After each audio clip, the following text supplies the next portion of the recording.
tie every kind of knot except one.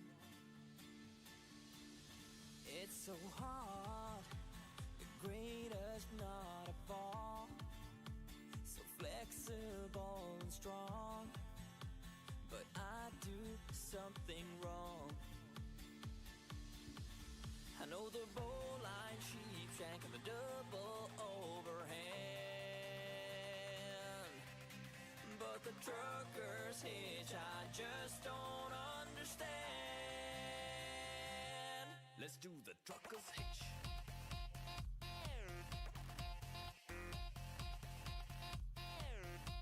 The trucker's hitch.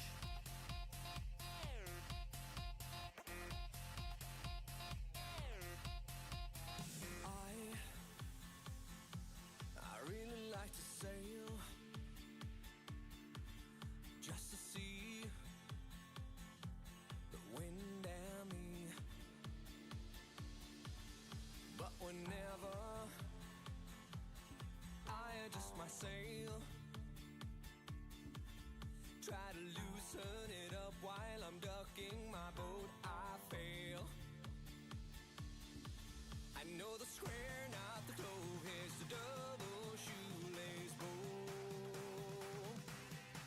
but the trucker's hitch is all I need to know. Let's do the trucker's hitch.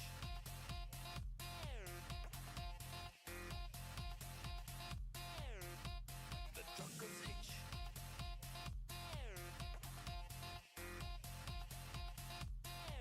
Let's do the trucker's hitch. The trucker's hitch.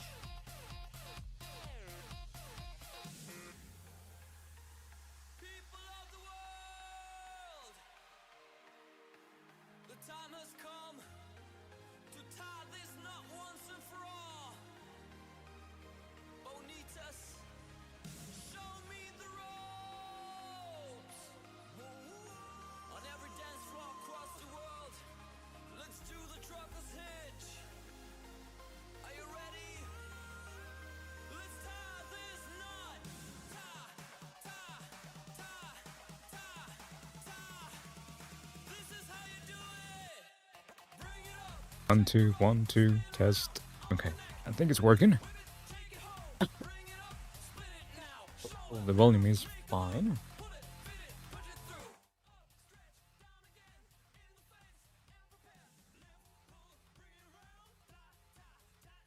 Hey, Negatrix, how you doing? Thank you for the follow, my dude.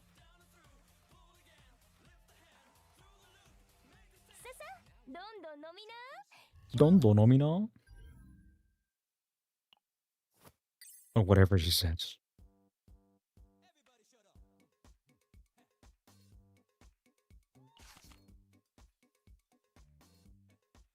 Hey, how you doing, Dude, what is that? Hold up.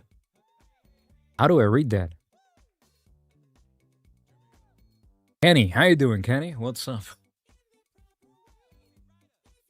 Jesus. Ken? Okay, I'll call you Ken. How you doing, Ken?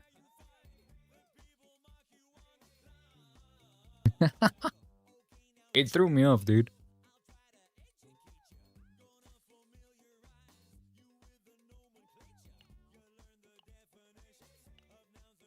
How we doing? You doing fine? That's great. I'm doing fine too. Just had ramen.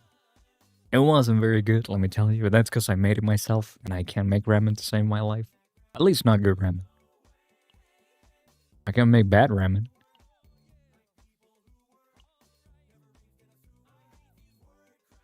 But oh well, you know. Hey, how you doing, Easy Day?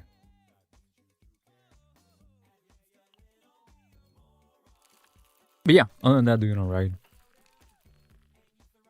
Doing fine for the most part. Doing some Blender. Since I watched your stream on Twitch, damn. Really, really honored to be the one that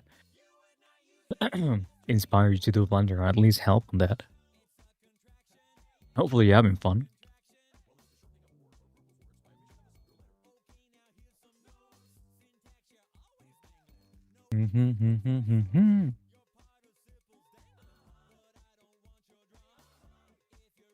That's great.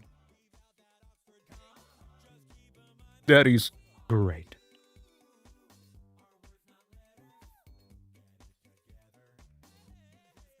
It's funny, like, it never really... I suppose I never really thought too much about it. Every now and then I will get DMs, you know, from people like, you know, telling me that they started out doing Blender by watching my videos from my streams or whatever. That was really, really nice. I wish that I could have done a little bit more when it comes to, like, that, you know, content for that. No modding for HS2. What is HS2? I feel like I should know what HS2 is. Oh, doing great.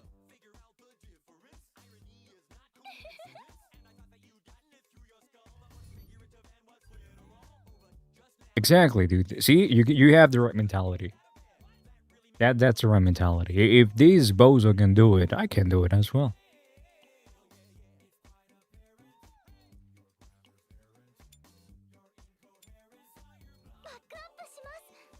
Good job.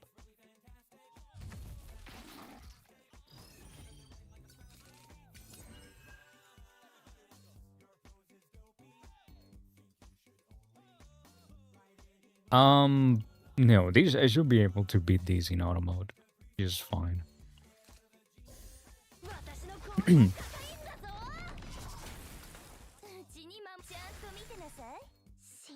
Dude, I love and hate Elgato products so much.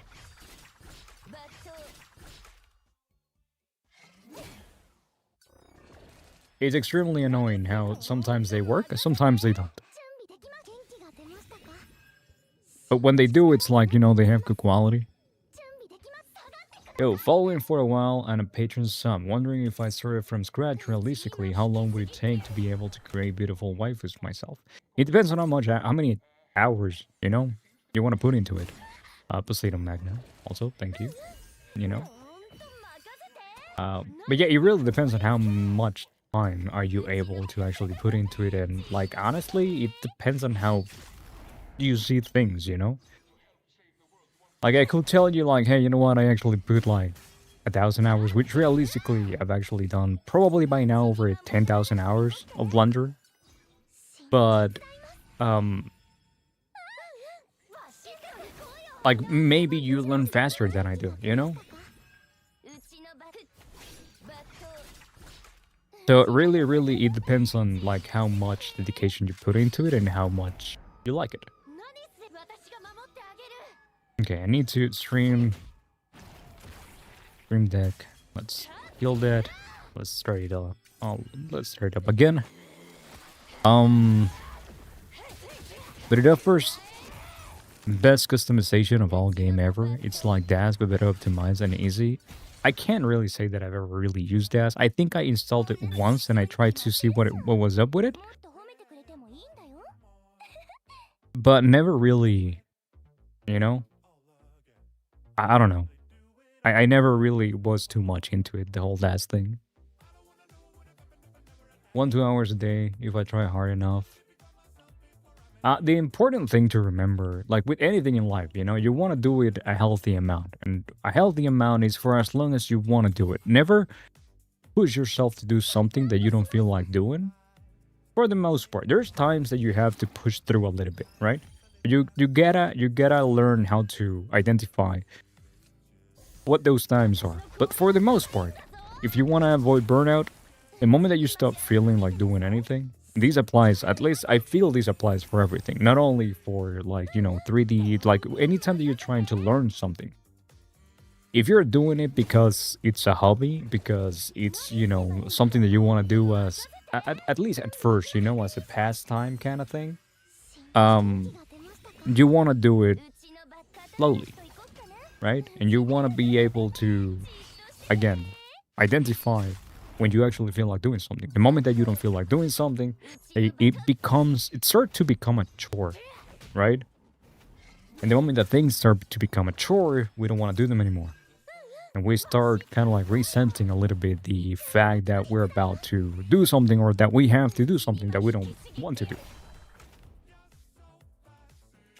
But at the same time, it is really tricky, right? Because that could also, like, you could also confuse the idea of being scared with something with that kind of like pushback towards doing that thing.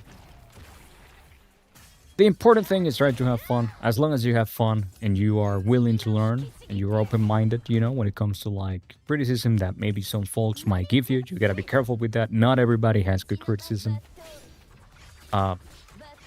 Yeah. Basically, what I'm trying to say is just try to have fun with it. That's probably the best. The TLDR of what I just said. Try to have fun with it. The moment that you don't have fun with it anymore, kind of like, don't stop doing it. Just take a break, you know? Maybe switch to a different thing. It is true that there are sometimes things that we must learn, but I feel it's a lot better for you to learn the things that you might not be into once you've built up a habit, right? Once your body automatically, once you wake up and you're like, okay, you automatically start doing 3D. Once you get to that point, yeah, sure. To force yourself to do things that maybe you don't want to do. You know, learn things that maybe you don't want to learn, or that you feel like it will be too much of a chore. At that point, yeah, sure, because now your body already has been accustomed to you doing the new thing. And remember, always take it easy, especially with 3D. 3D is something that takes a long time, both to learn, to make, to master. You gotta be patient with yourself, especially if you have no art background. If you don't come from 2D, you basically have to learn every single fundamental from the start, from zero. Because if you know 2D already, if you drawn before, and you have experience with that, you do have the fundamentals like already inside of your head. You know, you understand composition, you understand contrast, you understand silhouette. You understand a bunch of things that eventually become like passive knowledge that you start to apply to 3D. But if you don't have an art background, if you don't have a 2D background, whatever art background, it's gonna be a lot more difficult for you to actually learn those new things. And again, you want to be patient. It's very important that you are patient.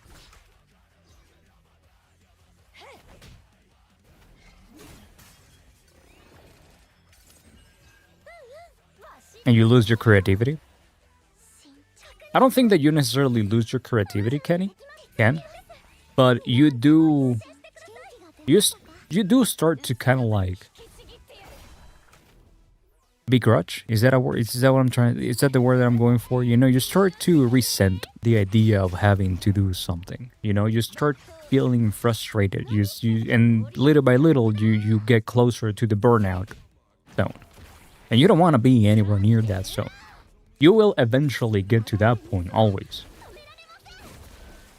But you want to prolong the time it takes you to get to that, you know, to make that stop as much as you can.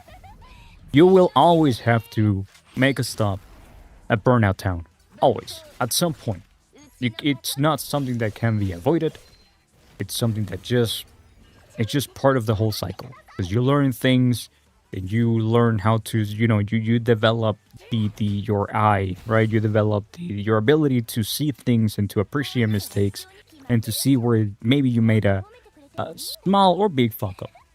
And then at that point, you're not going to be, like, your ability to overcome that mistake, it's not gonna be as fast. So you're always gonna, like, your muscle memory and your actual skills to be able to do something are always going to be a little bit behind to your eye skill. So you just gotta be patient. And as long as you understand that, you should have a decent time learning. Weight pain was a pain in the ass to learn. See, in my case, it wasn't so much of a pain in the ass because I just never really saw the point of weight painting unless you're doing very specific things.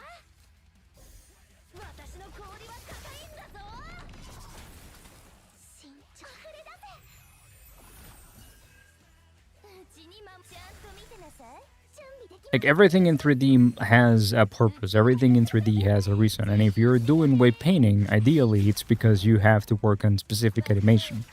And if you have to work on a specific animation, or not necessarily animation, or more like a game actually, because in animations you can cheat with shape keys, and in games you have a little bit more of a situation in which you are more restricted by the amount of like the poly that you have and how much you can fake or how much you can fix by sculpting or by modeling with a shape key. But yeah, for the most part, like most people don't need to learn wave painting. They need to learn the basics of wave painting, but they don't really need to learn how to do proper wave painting. Doing physics for cloth and object with joins to playing game. Yeah. But I suppose like that's a whole like simulations and physics, that's a whole of the beast. That it changes like the how good, how smooth everything is depends on a bunch of different things, right? It depends on the software you're using, it depends on your hardware, it depends on the type of simulations and fixes that you're trying to do, right? It depends on a bunch of things. It's not the same to be like, oh, you know what, I gotta do the physics for these. I gotta do the physics for this flag versus I have to do this physics, the physics for this multi-layer bird. You know, this multi-layer dress. It's not the same.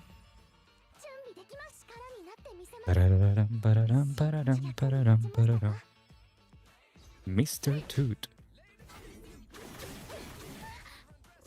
In school, it's caviar and jelly for a fancy. Mr. Toot got greedy, wanted even better Toot. Meaty too. Is that infamous tonight?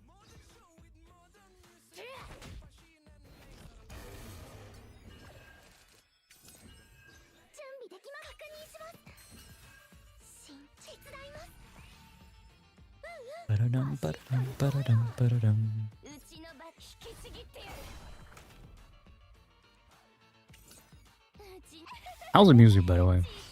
How's the volume for the music? Is it too loud or is it okay? I kind of want it to be like a very background thing enough so people, if people lower the volume of the stream, they can just listen to whatever they want and still hear my voice. You do so much Blender in 3D already. I hope I am not making this repetitive. I never asked you how are you today. You didn't? I'm doing fine. I'm more than okay, like to talk about 3D or like anything. Honestly. Yeah, this actually seems pretty okay. I'm not sure if it's the best, but yeah, I'm okay talking about like 3D, and it's okay if you don't ask me how I'm doing. I'm doing fine. I'm pretty sure. I don't know. Yeah, you didn't ask me, but I said how I was doing anyway. I told you how I was doing anyway. But I don't do as much 3D as I used to back in the day. For reasons. Reasons that I got to in the last 2 videos that I posted to YouTube.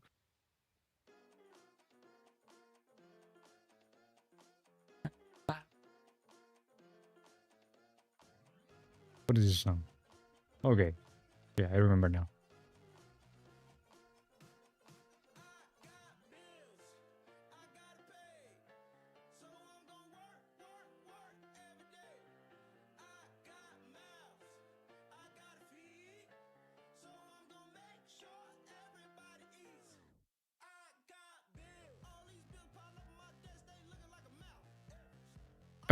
You hope everything is okay. I mean, it is now.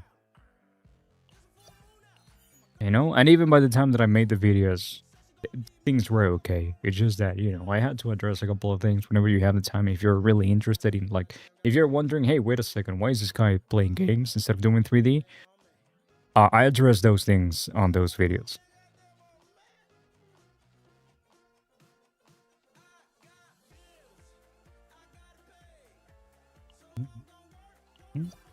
Every day. Wait, what? Did I have a stroke and I didn't say things? Did it not make sense? You're making me paranoid.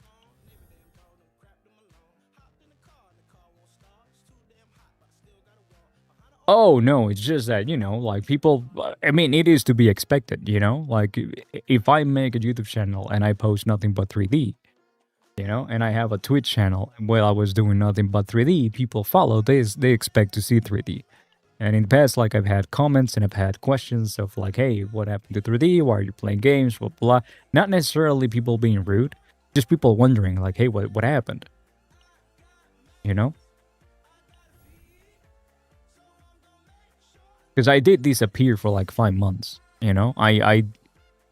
Yeah, but for about 5 months, I didn't stream from May to I think it was the beginning of November. You know?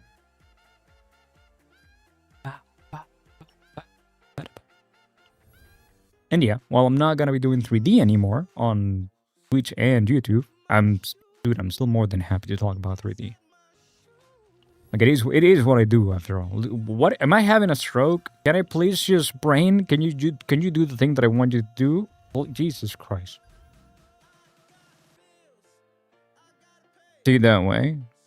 Playing a game for once and enjoying himself, why not go see him chilling? I mean, I appreciate it. Like it's a very, very, very nice thing. Very nice thought from you. But again, like I wouldn't fault you, I wouldn't blame you if you were on the other camp. But again, it's not like these people were upset that I wasn't. Like some people have said that they are sad that they're not going to see me do 3D anymore. But like nobody has actually be like, oh you motherfucker, how dare you not do 3D anymore? No, nobody has.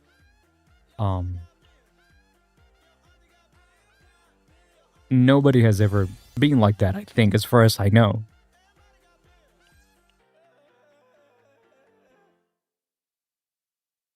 And I did want to like let people know, like, hey, I'm not gonna be making any more 3D content here in the YouTube channel. And if I do make content, it's probably gonna be game related. So if anybody didn't want to see that, I just wanted to give an explanation in case they wanted to unfollow, because maybe they're just not interested in that,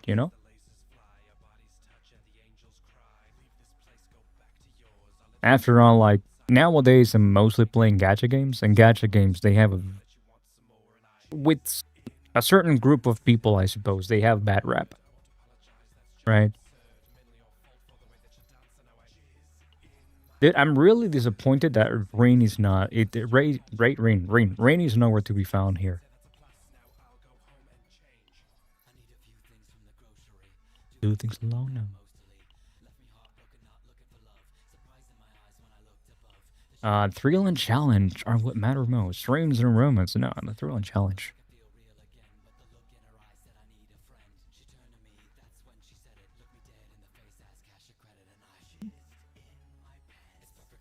You don't know about this game? Are you familiar with? I mean, mind you, I haven't played the Slay the Spire, but people have said that this is Slay with Spire with waifus.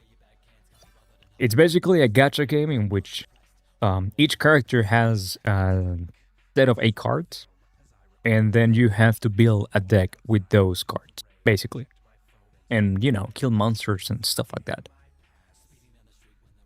It has a little bit of a roguelite element to it. It's pretty fun. If you don't mind the gacha mechanics, if you don't mind the gacha things, which again, there's a lot of people that do.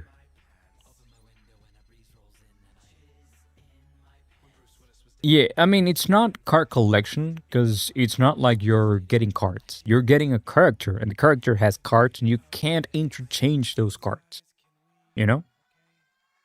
For example, right, we have Magna here. So Magna has these 8 cards. Only Magna can use these 8 cards. And then we have Maylene. Maylene has these 8 cards. So basically, you end up having something that's like a healer, a tank / support, and a DPS. So you have a very basic RPG setup, right? The Holy Trinity. In most cases, I suppose. And then you have to build something around that kind of works for you.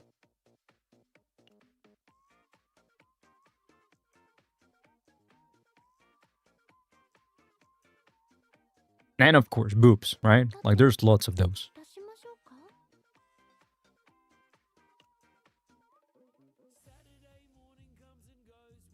And then the way that you build up the decks in this game, right? Because there is something called save data, and in this save data, you see that I have equipments, and the cards they might look a little bit different. Some cards might be duplicated, and stuff like that. And there's equipment, and these are things that you get on the roguelite mode of the game. There's a roguelite mode in which you get into a world, and then you have to beat a series of stages. And as you go through these stages, you start unlocking cards and you start unlocking upgrades for the cards, as well as equipment for the characters. And then the save data that you get from those runs, that's what you use on the outside of the game. That's what you use to farm for things. That's what you use to beat the story of the game. I don't work here, but if... Hey, Polybits, how you doing?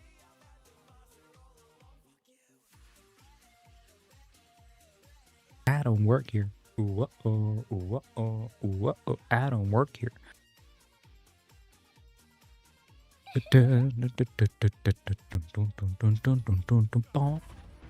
Strategy is based on the card your character daily. Yeah, basically. But you also have there's a group of like universal cards that any character can buy. Well, not necessarily any character, that most characters can buy, because they do have a specific role set to them, right? So, for example, there's universal cards that only healers can buy. There's universal cards that only tanks can buy. Or can have, I should say, because the one that buys them is you. And that way you can kind of like change or try to cover, class cards. And that way you can kind of cover the weakness that some of the characters may have. Has been a stressful day? Why? What happened, Polly? For example,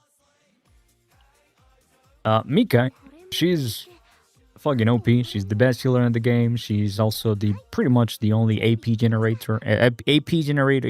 The AP in this game is action points, which is like mana in like Magic the Gathering and whatever it was called in Hearthstone. It's basically the currency, like the currency that you have to play cards. But also, she doesn't really have any type of draw card power. So you go here, and then you can like equip cards that lets you draw cards. And it's therefore fixing her problems a little bit. I had to take my cat to the vet 2 times. I've been there, dude. What happened? Like last year, we went through that with one of our cats. Dude, we had to take her so much to the vet, we actually thought she was gonna die last year. Was it last year or early this year? I don't know. Somewhere between late 2024 and early 2025. We actually thought she was gonna die. And now she's fine.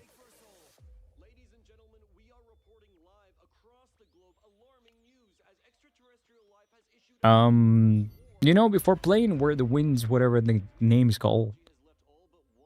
I don't know why. Like, this thing has been up for about 10 days, I think. Maybe a week, maybe 2 weeks, I don't remember. This is the first time that I see that she actually... Wait, does she actually have a mole there? Or is my screen dirty? No, she actually has a mole there. Which, I mean, she does here as well, but it's not as visible, you know? And if I go here... I mean, yeah, it is there, but it's not as visible, you know? But if you go here, I feel like it's right there, looking at you.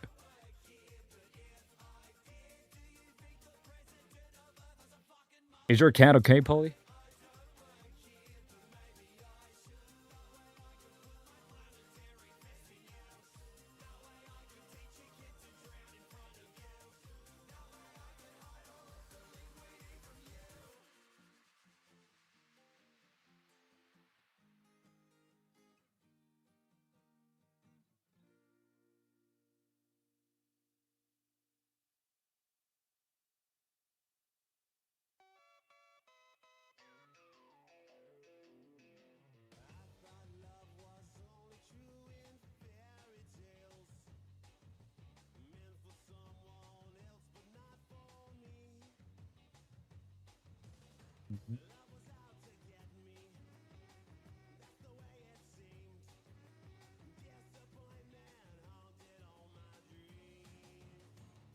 I took her in because she was limping yesterday. Gotta love it when they do that. Vet checked her out and said everything looked healthy. And they gave me anti-inflammatory and sedatives. Well, the sedatives worked too well, so I rushed her back. So basically, you rushed her back because she was like out.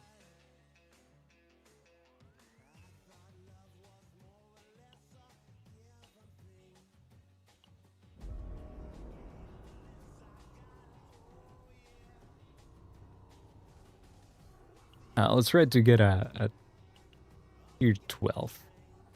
I don't want to do tier 13 here. Increase attack and dupe.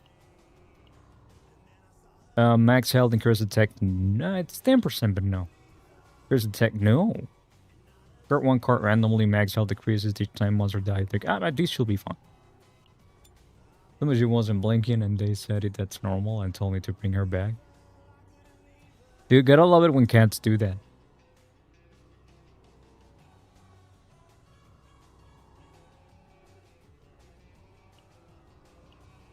Play Juki. Gotta love it when cats do that.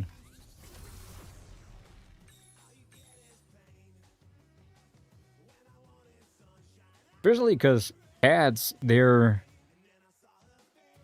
very good at not showing any discomfort when something like when they're ill or whatever. Like they'll either just sleep a lot or they just limp. But you don't know why they're limping.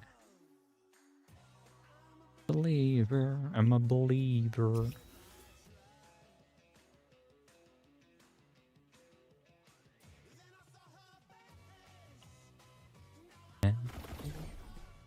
Except you're the effect and her body temp went down a little bit, so they gave her IV fluid and now she's acting normal. Okay. That's good. That's really cool that she's all fine. It is really annoying how sometimes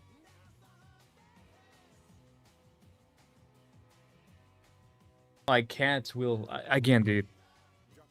Yeah, I remember this one time when we I think we had Momo for about a month when this happened. And we were just like me and my wife, we were just chilling. We were in a video call with two friends, catching up and stuff. And then we turn back and we see Momo like coming from the hallway, but she's like limping and she's like, you know, her like right paw, I think, was kind of like that. And I was like, what happened? Uh, the next day we went to the vet, and I was down 30 euros, I think it was, because she didn't have nothing. She was fine. Like once we got to the vet, she was fine. She wasn't like limping or anything. She was perfectly fine.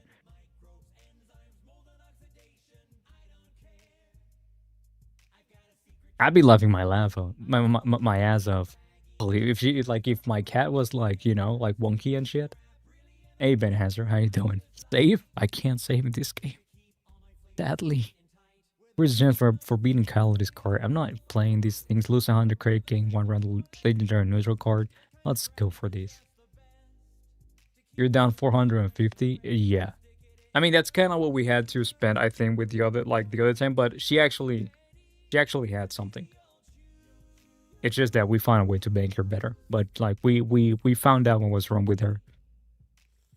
We realized that she was having a severe allergic reaction to most proteins, right? To most proteins that are found in most of the brands and foods that you can get for pets. And yeah, we had to try a bunch of different brands. Actually, it was like 3, until we finally found one that was actually not as heavy for her, that she was able to eat just fine.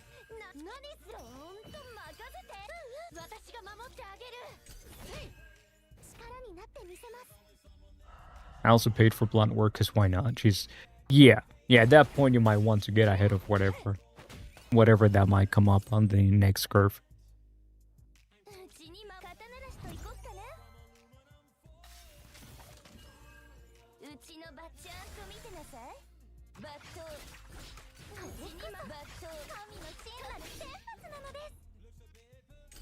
So our cats are the same age. Well, not Momo, the other one, because Momo is 1 year old. A little bit over 1 year.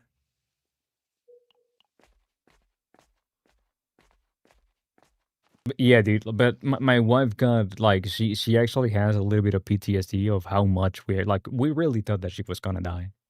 And every now and then when she's just like chilling, sleeping, because she has a spot on the sofa, and in this spot we have a heated blanket and we turn it on all the time. And every now and then my wife just turns back and then she checks like, is she breathing?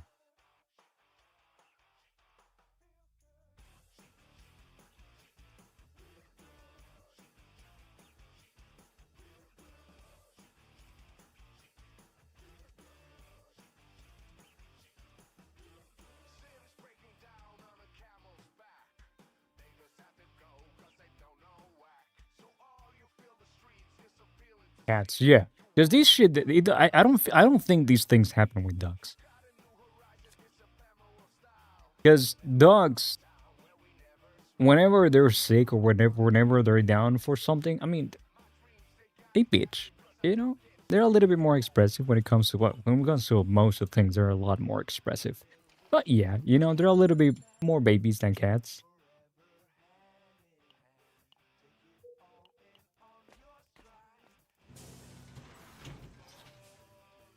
Yeah. Love is free. Let's now.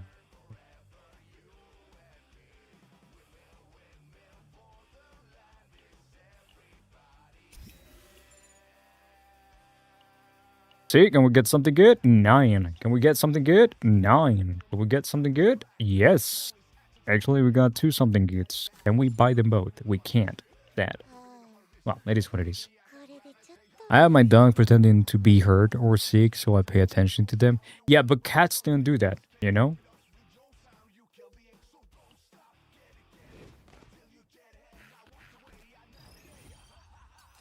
Like, whenever a dog is doing something like that, you know that they will either, like, if you pay attention, you have to look them. Yeah, cats hide it, which is a little bit worse because with the dog you have one of two options, right? They either want attention, in which case you give them attention and then they be there fine, or they actually have something and then you have to take them. Cats hide it, and they hide it so much that one of my wife family's cats. This happened maybe I don't know, about 12 years ago, perhaps. He came into the house, and mind you, this is something that I actually noticed like a little bit after the cat came into the house. He came into the house, and his tail, it looked like a sausage link, like just one. You know, the tip of like I don't know, it was like maybe this much of his tail, right? Like 3 fingers, give or take, was just hanging by a thread, and the cat was just chilling. You know, he was just like, "Hey, can somebody pet me?" It was just chilling. It wasn't, dude. And then I was like, "Wait, what the fuck is hanging off of his tail?" Oh, his tail is hanging off of his tail. Oh, I see. So we took him to the vet. They chopped that bit off. The cat was high as a kite. But yeah.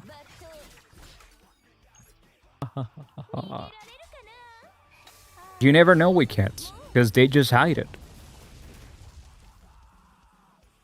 And that is, again, slightly annoying. Because it ends up being sometimes a little bit, it ends up being a little bit more expensive as well, because you take them to the vet and you don't know what they have. You know they have something. Yeah, he was just hanging out like nothing happened. He was just doing his routine. Um, of course, once we took him to the vet, he was a little baby. And he was crying and screaming and fighting, because, you know. But, yeah, dude, that's the thing with cats.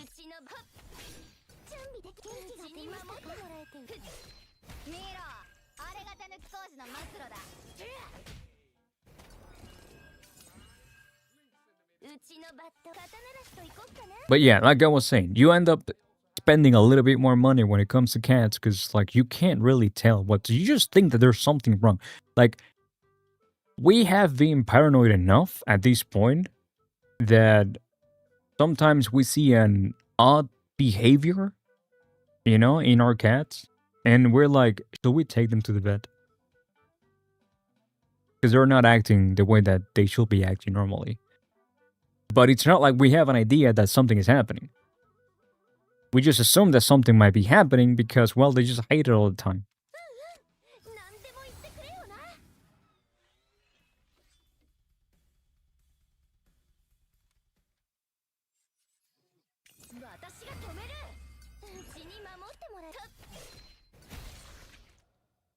So you take them to the vet, and he's like, no, the blood work is fine. So you bring them back home, and then they start doing weird things again. And so you take them back to the vet, and he's like, damn, okay, bring a stool sample. And then you have to wait for the cat to go take a shit. You take a stool sample, and then no, that's when you have to play constantly this card game. You have to be constantly trying to figure out what the fuck is wrong with them. And he's like, brother, can you make it easy for me?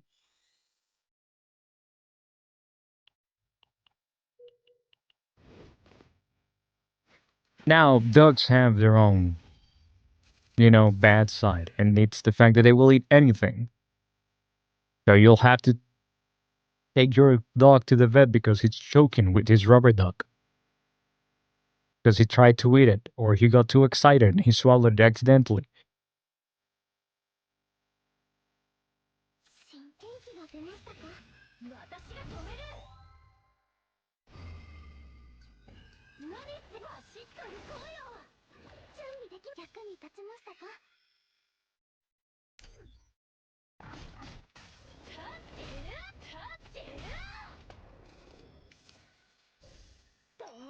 Yeah, we're swallowing rubber ducks. Yes, that's what we're doing now. It's a new challenge that's coming up on TikTok, you know?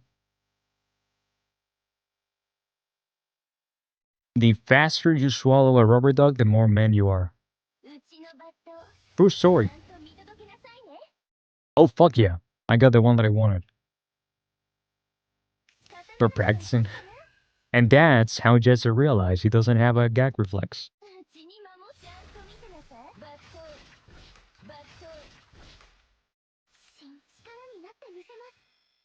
But anyway, Polybits, I hope your cat is, perfect after today and that she doesn't scare you again.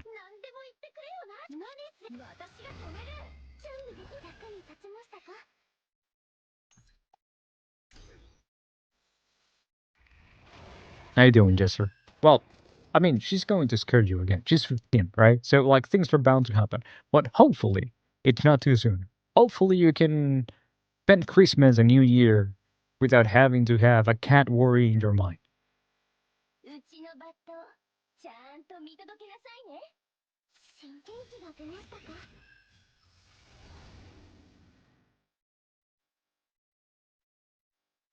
Because, yeah, like, I do think, like, the other, the cat that I'm talking about, right? The one that I told you the story that they have, like, they had to chop off part of his tail. He's 17. 17? Yeah, I think he's 17. So we're pretty much, like my mother-in-law, she's been ready like every year for the past 3 or so years. She's been like, well, this might be the year that he goes.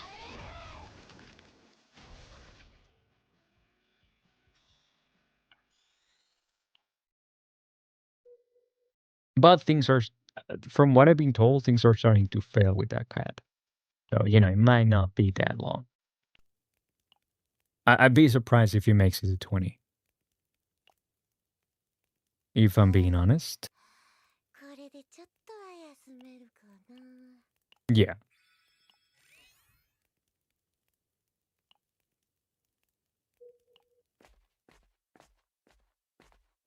That's the thing about having pets, dude. They die way too soon.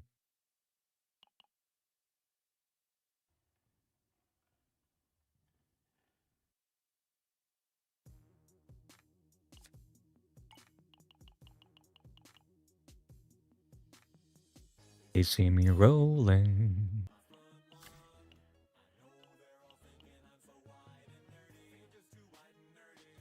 Do you have other cats or just the one?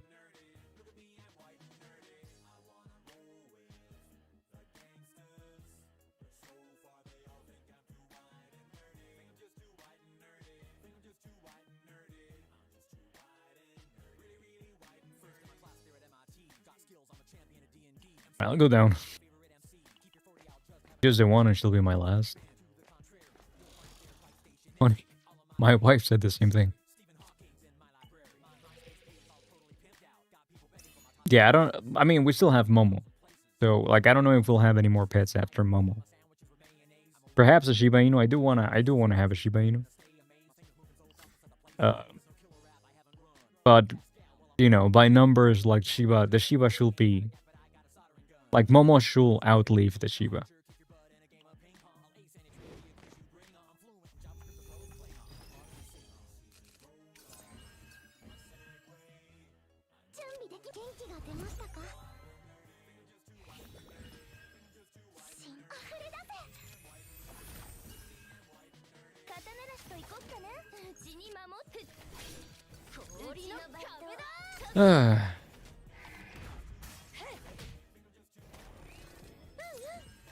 But I can definitely see the whole not having any more pets thing. Because, like, these two, they basically control our lives. Like, right now, they're being all cute. And they're, you know, they're sleeping and being like, oh my god.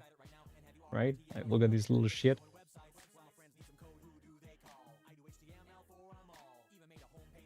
Right?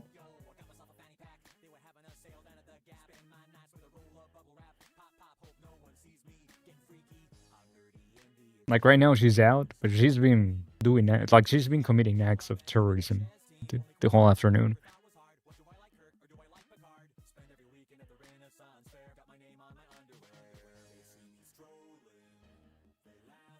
How old are you again?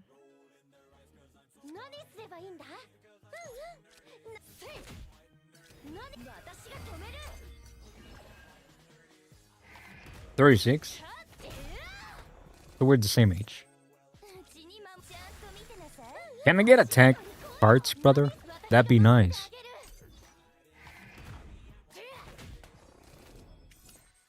Well, me and my wife were not having kids.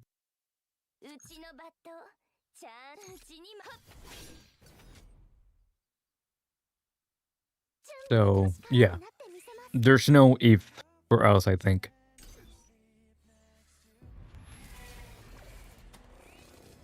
Momo's still a baby, so like she'll be around for a while, hopefully.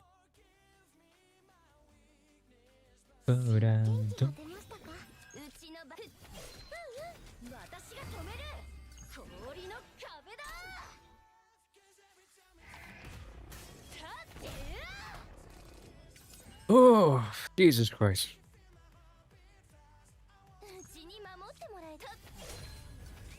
I thought about maybe making content for this game today, Polypits. I was thinking about, you know, maybe I'll make a video or something. But I'm tired now, dude.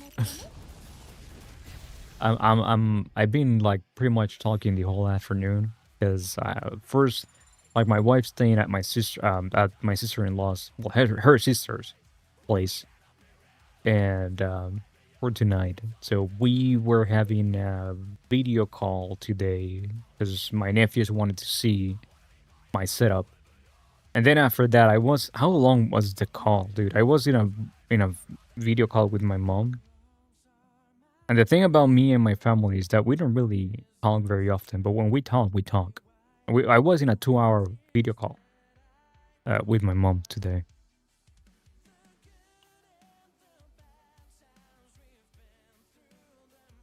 And my mom is not like my dad. My dad, like, we usually have like 3-hour calls whenever we talk. Again, we talk once or like once every month or once every other month.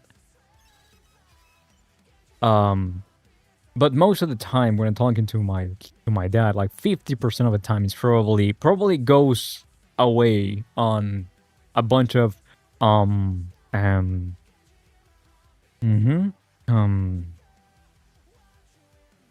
silence. Just my dad trying to pick the plot back up. My mom is completely different. My mom is she's a professional japper.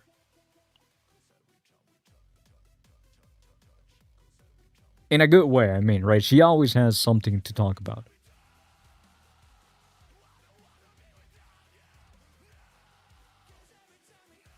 So yeah, sure, why not?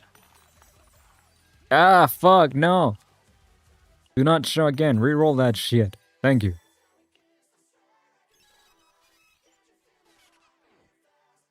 But yeah, now I'm streaming. I'm assume that in a couple of hours, my wife's probably gonna call me for, you know, good night, a good night call. So I don't know if I'm actually gonna end up recording the video. I don't want to think about the things that I'm gonna be saying. And quite frankly, I don't feel very confident about the idea anyway.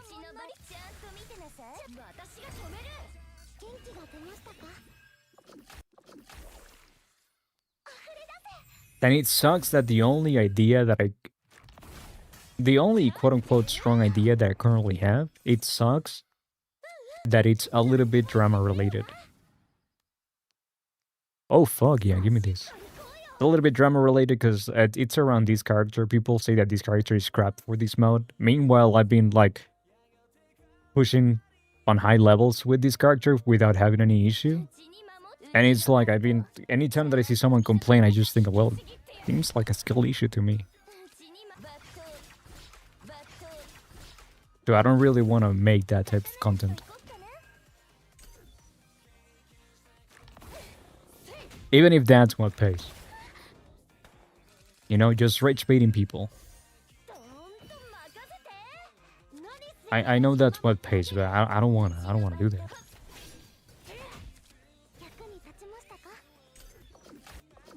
Hell is this song? Stereotype Foundation Omega TV anime. Moriarty the Patriot theme song. No fucking clue. Dude, I forgot how annoying this fight is.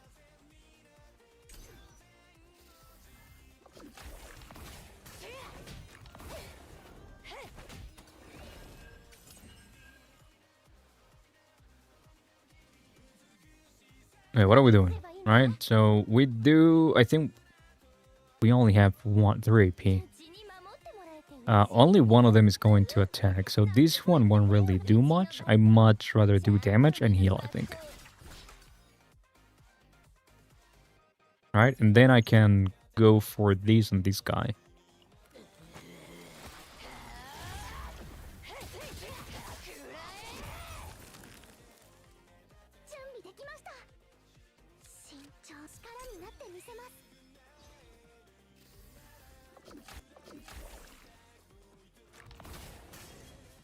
Dude, low-key, I'm getting sick of Coke. And I haven't found a replacement. And water ain't a replacement for me. Water is not an option. I'm always drinking water.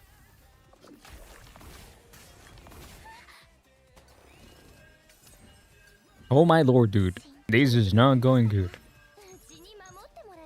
Am I cooked, chat? Am I cooked? No, but seriously, am I cooked?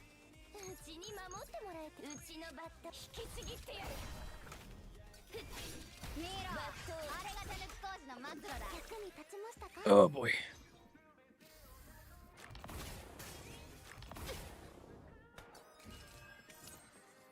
Please break it through. Nope.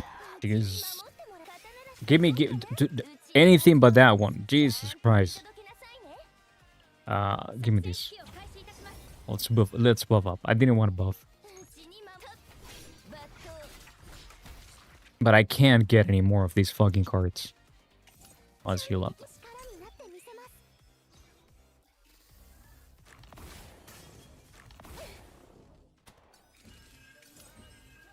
Oh, come on, dude. What was the name of the gacha that you played, Polybit? Maybe I need to cover that game. Maybe I need to start making videos about that game. It has the boop, so it will be kind of like a good transition from what I was doing to this now. Since it has all the boobs.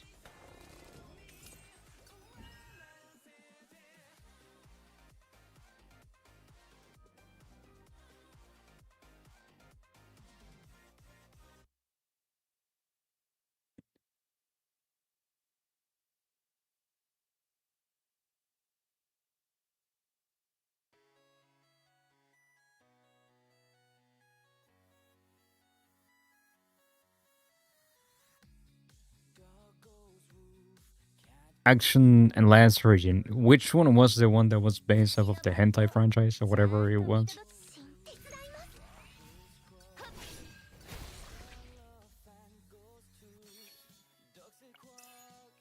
And the seal goes off, off, out. But no one knows. What does the fox say?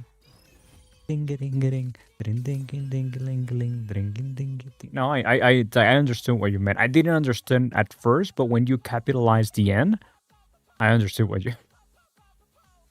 What does the fox say? Bato.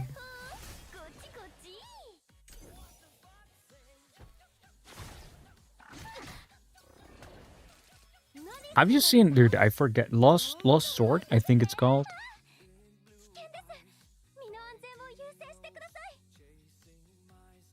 Yeah, it's Lost Sword, I think. Have you seen that one?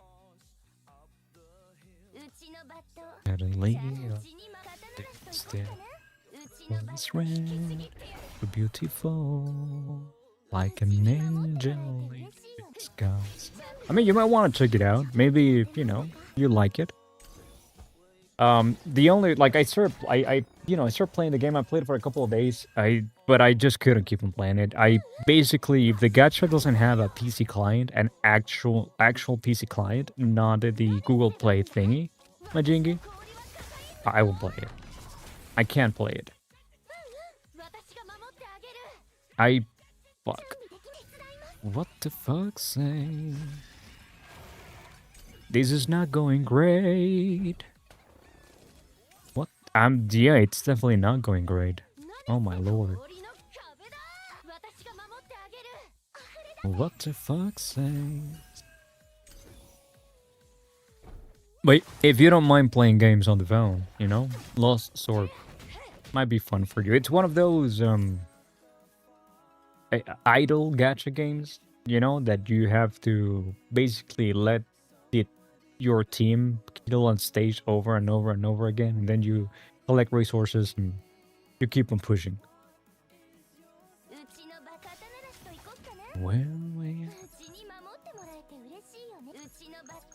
Okay, I need to kill one. I can't kill this one. This one I kill with this. So I think I go for this, then that.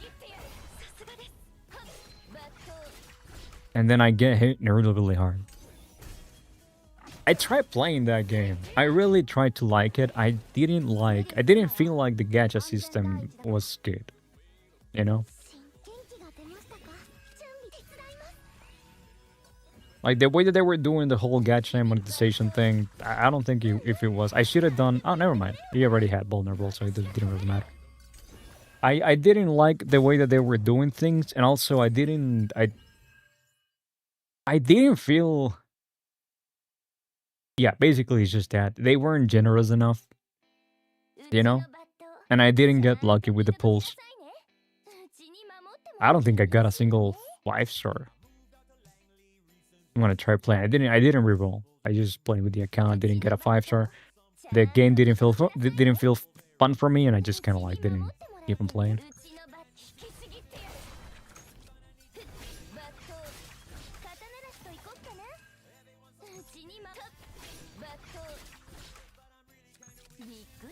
No, he's running away. Please don't run away. Fuck. You played Gear Frontier 2? Again, I tried to, I just couldn't. Oh, come on, dude. This is so mean. Let's see. Let's heal. Let's see if we get a good ult. I'm more Gunnar related. Yeah, like in my case, again, I tried. I personally don't really care too much about that. In games.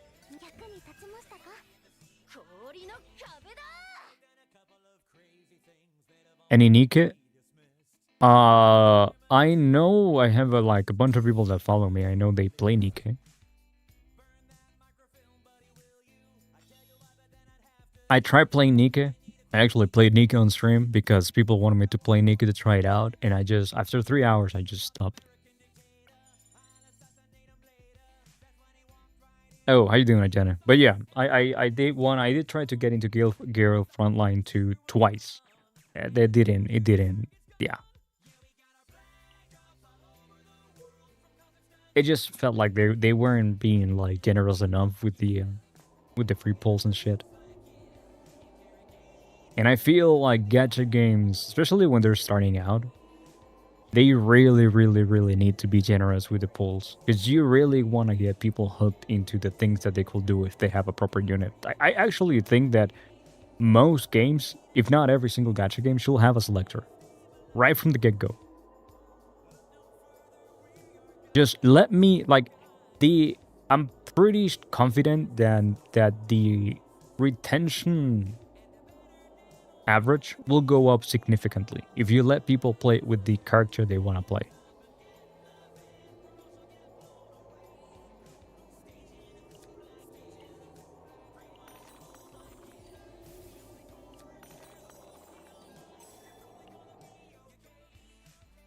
Also, Ken, the reason why I couldn't play Nikke for longer than 3 hours, it's because I just got annoyed at the tutorials. It had way too many tutorials. Got tired. I was like, no, let me go. Like, let go of my hand. Let me play the game. Let me figure things out by myself. But no, every single time that I beat something, oh, here's a tutorial for these new things you just unlock. Oh, here's a tutorial for these new things that you just unlock. Brother, let me play the game. The pulses of later suck in, no matter which game you play. Not necessarily. Like I've been pretty happy with this game. This game doesn't have a selector, but this game has, number one, it has a beginner's banner, and number two, I don't know if as of right now, when I was playing the game, when the game came out, you could do 34 pulls on the 34 free pulls and 20 limited pulls. So if you wanted to reroll, you had a good amount of pulls to reroll. And the whole re-rolling only took about 15 minutes. I still think that they should have just given out a selector.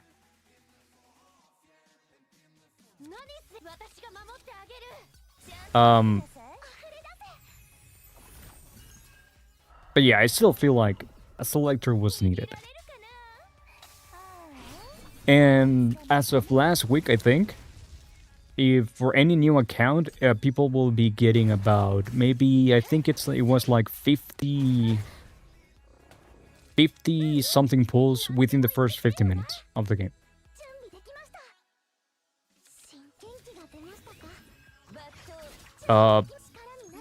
Honkai, again, like, I feel Honkai, it's pretty standard, the way that Mihoyo does the whole gacha system, and they're pretty generous with the, all things considered, with the amount of like pulling they give. Modimens is just extremely generous with the pulls.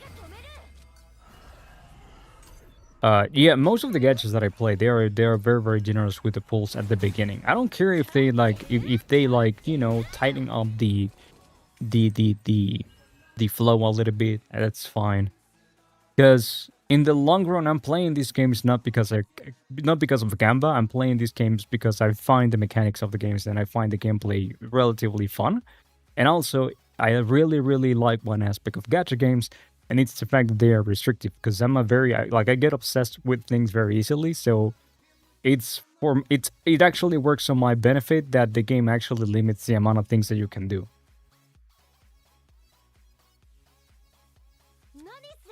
Am I gonna die? Could have been stupid and quick. You can tire players. Yeah, tutorials have to be pretty fast. Or you have to allow people to just tutorials at their own pace, right? It's like, hey, you unlock this new thing. Do you want to go there? Yes, no. If no, then just save the tutorial for when the person goes there.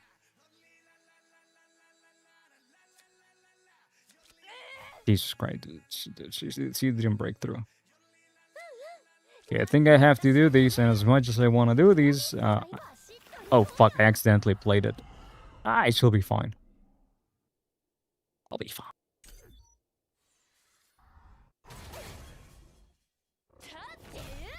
You at least got this new played user. In Girl Frontlines too.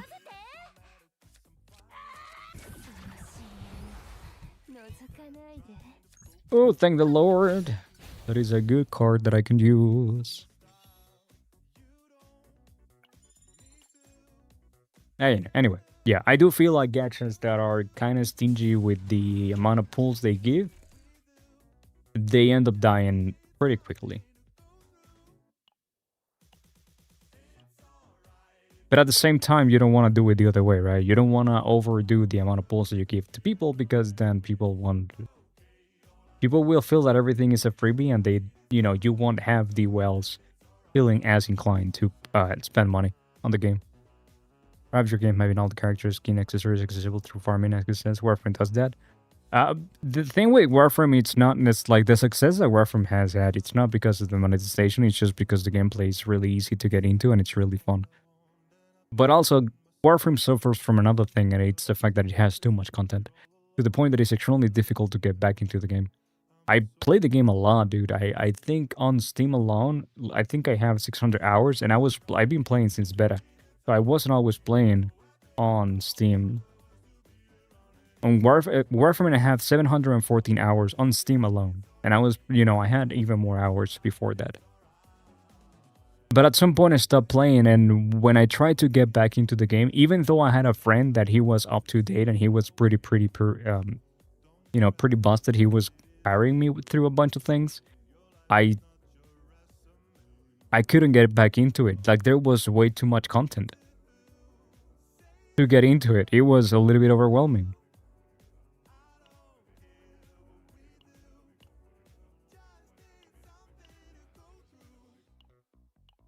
So what I feel Warframe should have done, it was more along the lines of like overhauling content and merging systems in a way that was a lot easier to get into them. But they didn't. To my knowledge, they haven't done that. I do feel the monetization in Warframe is pretty good, especially because they allowed an open markets to the point that, that you can actually trade with people for platinum, so you don't ever have to spend money in the game if you want to be able to purchase the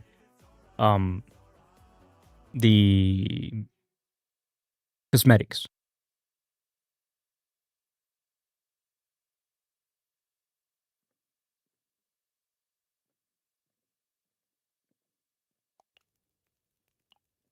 There was this thing that I used to do back in the day with Warframe, though. It's that I will play the game, and then sometimes I will take like a 2 or 3 weeks break up from the game, and then I will get back and I will have hey, here's a 75% discount.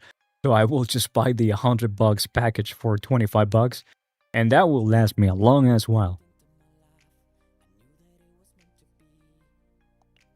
I know that's why, like, the system is designed that way so people like me will fall into that, but I still felt like I was cheating the system. Don't take that away from me.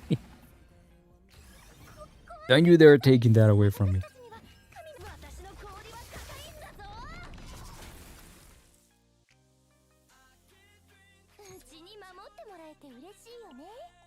Correct.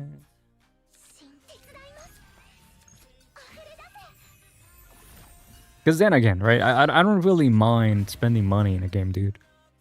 If I'm having a good time playing the game, I'm more than happy spending some money into it. But there are times that companies can make lives a lot better for them if they make it a little bit more enticing, They make it a little bit more, hey, you know what, like, hey, this thing you can get in, like, you can get it for $5, It's not a fucking cosmetic for a gun that's $25.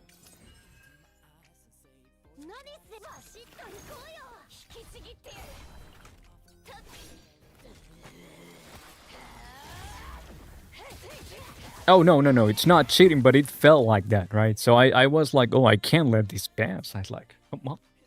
Like, these dumb motherfuckers, they're letting me buy the $100 package of digital currency that doesn't actually have an actual price connected to it. It's just all made up.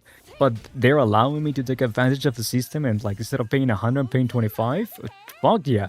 When in reality, it doesn't really matter, because, like, the amount of money they spend into the game, it's just whatever, because it doesn't cost them anything to make the digital currency.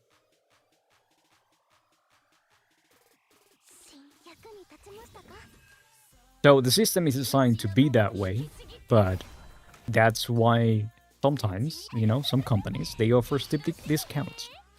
They're not operating at a loss. They're still breaking, at least breaking even. But the consumer feels like they took advantage of something, right? You get that, oh yeah, fuck yeah, I played the system and I won. Which I feel more games should do.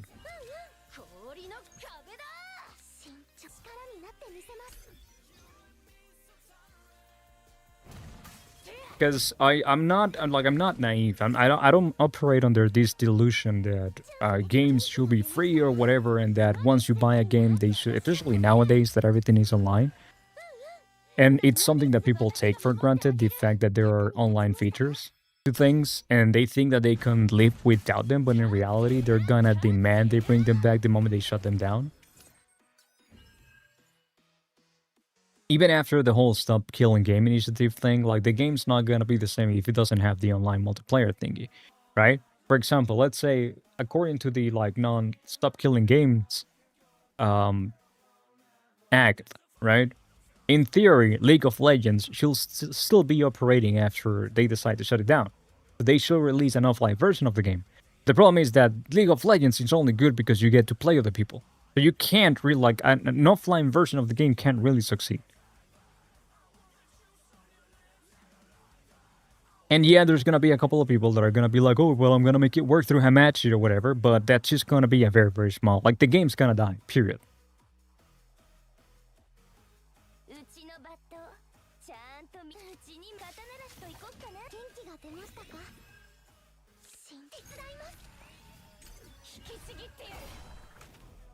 It all mainly comes down to how many people purchase the materials, yeah. Really thought digital goods have much lower impact on the bottom line, especially where they give you credit for a game. If anything, it's usually profit at whatever level they sell for it. It's always going to be profit because it's just digital. For example, to Blizzard, right? For Blizzard to release a skin for a character in Overwatch, it doesn't cost them anymore if it's Kiriko or if it's Junkrat. It doesn't cost them anymore because it's not like they're paying people by commission. They have their own in-house team and they're paying them monthly wages that they're still going to be paying them even if they're not making skins. I can't really talk about that game. It's practically dead to me outside of the art and story stuff. I just can't play with people to threaten me to kill me for that. Dude, you just mute the chat. That's all you have to do.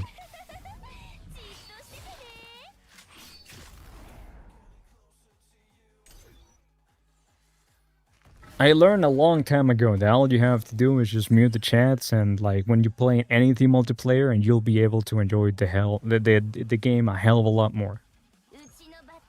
7235, 73, so I just do these vulnerable into these. It doesn't matter because it's basically always vulnerable. But whether or not the game's dead to you, the game is not dead. The game's still pretty strong, right? It's perfectly fine if you don't like the game. But the game is still pretty healthy. I'm not about to change my security settings to update to the kernel level anti-cheat BS. It crashed my machine. I don't think, like, people make the whole, like, I was talking about this with a friend a couple of days ago. People make the whole, what's the name of their anti-cheat? Vanguard, right? The whole Vanguard thing, the people blow it out of proportion. It's not as bad as people say that it is. It is annoying, though. It is annoying because it runs like shit. It makes everything run like shit.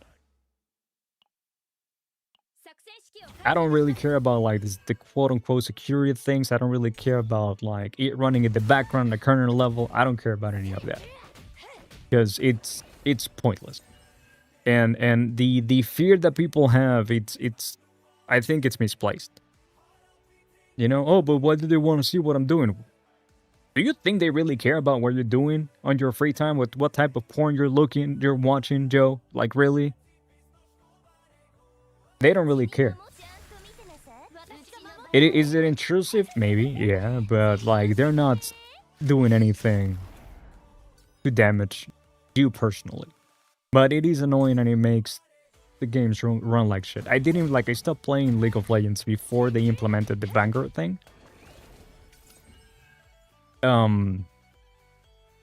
I did try to play Valorant and I had to uninstall it. Not because of the Vanguard thingy though.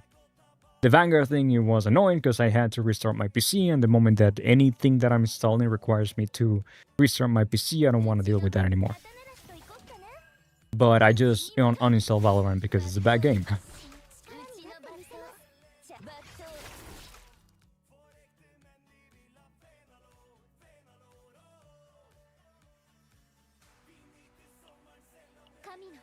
I'm trying to not die here. Can we please not die? Considering the levels of stupid of governments is up to the shenanigans, the UK police, I'm not really inclined to agree with that thought process. So here's the reason why I have that thought process, right? What's the alternative? Like, let's assume for a second, let's say, yeah, there's some actual conspiracy going on. What the fuck are you gonna do about it? Everything in our lives revolves around the internet. If they really want to get your data, they really want to get your information, they're gonna get it from anywhere. You have one of these, right? I have to assume you have one of these. And there's no bigger threat to your your digital security than this thing.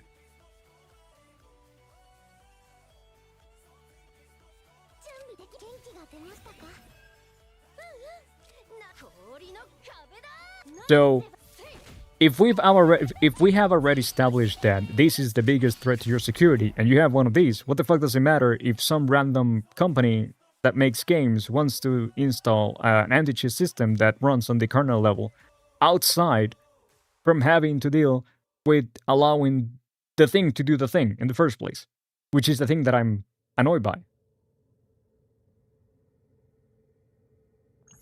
You know, that's my thought process.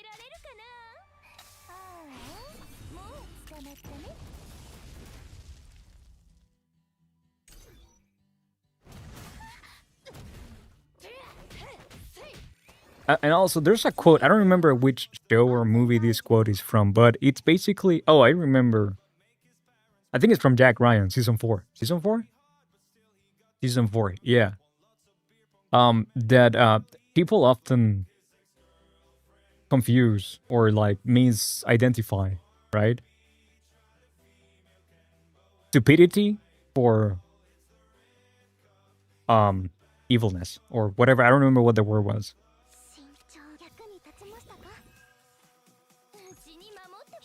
Basically, a lot of times people think that some company or whoever is being like evil when in reality they're most likely just being stupid. Okay, I'm gonna restart this turn because I think I can actually break through. Fingers crossed. Crossed. I don't want to die, dude. This was a bad run. Let's do this again. Right?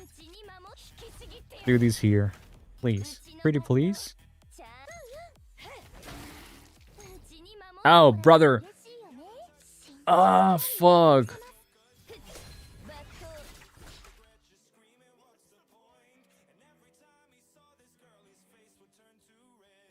I'm sad. Be right back.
Alright, I'm back.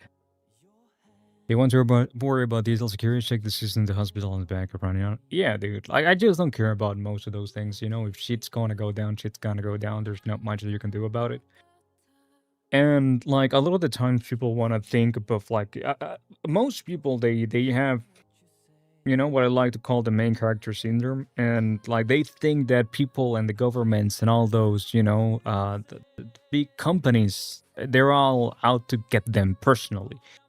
When in reality, that's just not the case, you know? Thank you, Jenna. And that's just not the case. And also, when in reality, it's actually in their best interest. For example, the whole like selling the data situation, right? That a lot of people they hate it, and they are very against it. Here's the thing about that though. Would you rather, like, you're gonna get ads anyway, right? Would you rather get ads for something that you're not interested on? You know, there's been times that I've gotten ads for things that I'm interested on. Most of the times I say that I do not consent. Sometimes, you know, something slipped through. But I quite frankly, I don't know, man. I just don't see what the point of like making a big fuss about the whole thing is. I understand about the whole thing that they were originally doing. I think they were doing it behind our backs or whatever. I'm pretty sure that it was in the TOS.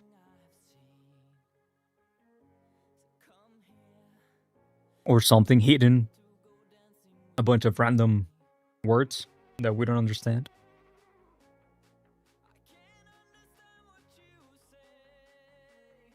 But again, I just don't think that, I just don't give any major importance to those things.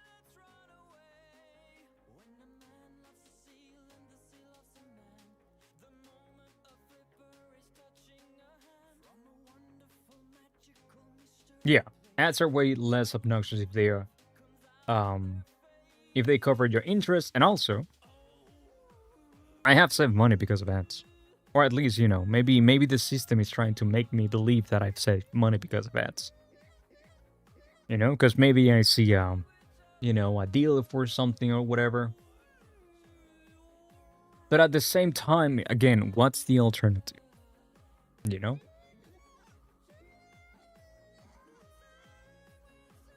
Anyway.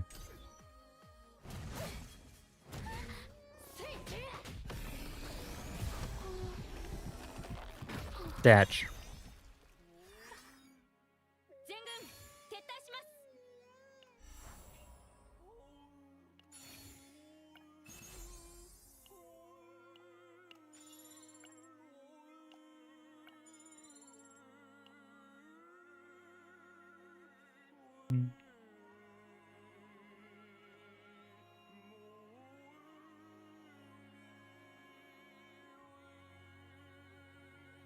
Will we?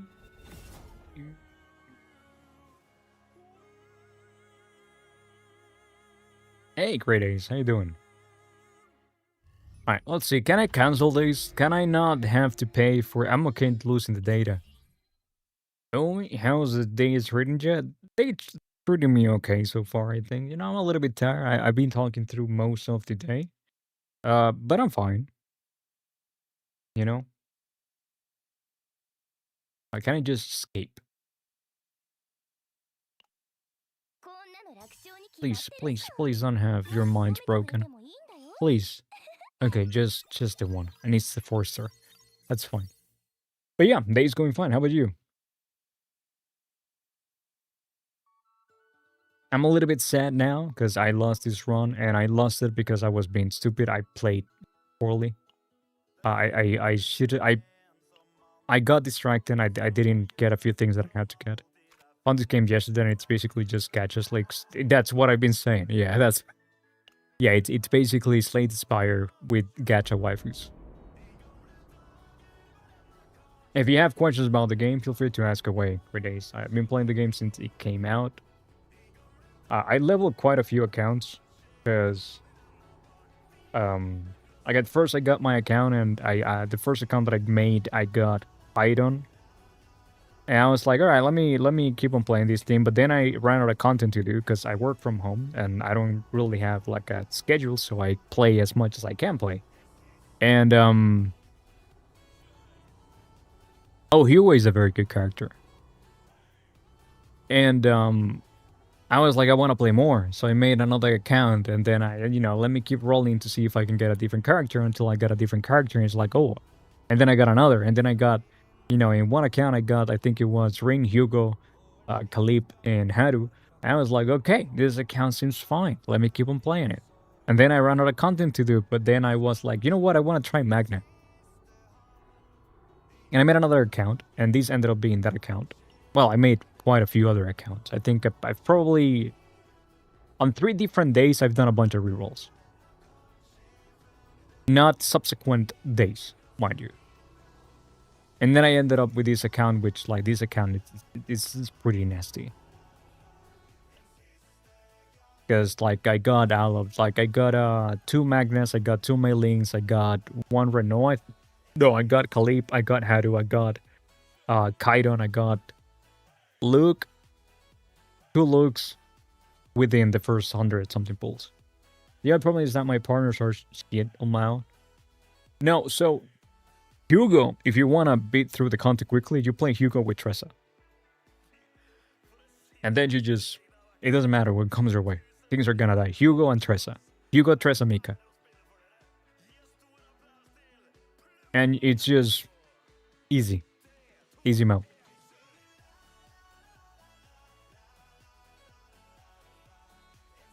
Kaidon and Tressa, they work fine, but Hugo and Tressa, they work better.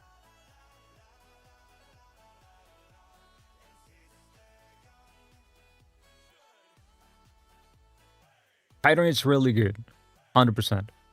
But I feel Hugo is a lot easier to use and set up.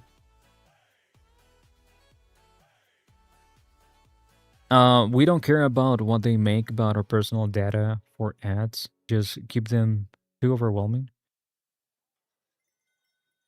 But to see some hospital hacked is scary. They have all infrastructure with lots of vulnerability. Yeah, people don't care about those things, Ken. And you just got a Hugo team? I mean, I'm pretty sure they probably have Hugo and Tressa as pretty much the best team they can run.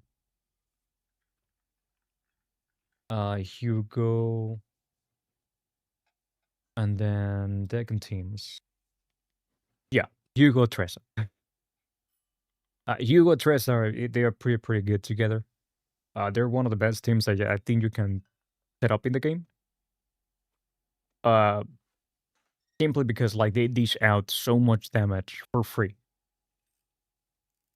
Because the way that you run Mika, Tressa, and Hugo is that you want Tressa to have this card. Right, you go for this card and then this Epiphany Ray. This one. Ideally, you want a copy of this one. And it should look something like this. Right, you have the 2 copies. That way, when you're healed, you create 2 Shadow Daggers. And then you have Hugo. Where's Hugo? That has this card. And this card, you want to keep the initiation as much as you can. Like, sometimes you're gonna get epiphanies that, it's not this one. But ideally, if you get this one, you always get this one. Because of the initiation. Because you want this rolling as soon as possible. Initiation, in case you don't know, it means that it shows up on your hand. On your first opening hand. And then, the way that this whole system, this whole combo works, I wish we could skip some epiphanies too. 100%, yeah. It's that, so this card with Hugo, when an upgrade or skill card of another combatant is used, one commons the hunt. And as you can see, if you go to Tressa, where's Tressa? Tressa. If you go to Tressa, this is an upgrade. Since you have 2 of them and they have initiation, you open them, like you open the game with both of them in your hand if you have them both. You also, if you go here, every single heal Like every single card, for example, that I have on my Mika is either a skill or an upgrade.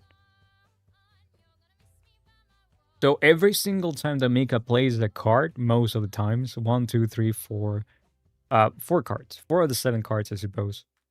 I'm gonna be making 2 daggers, and I'm also gonna be getting commence a hunt at stacks. So that's how you do so much damage with them. How to go with Veronica? Veronica is good with anybody, Jester. I'm so salty that I haven't gotten Veronica, and I'm so tempted to just like do the 20 pulls. Like I'm 20 pulls away from the selector. 20 pulls away. I have 7. I could do like, like give me 3 of these. Just give me 3 of these and then I do a 10 pull.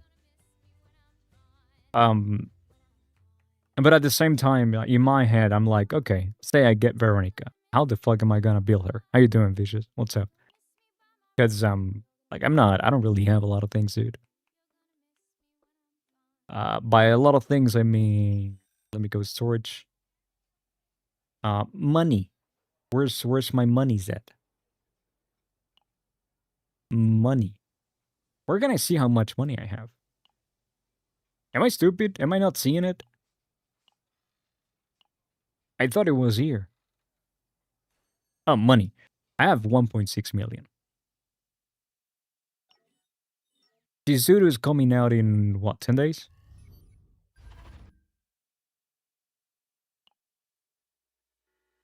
Oh, 13 days. 2 weeks.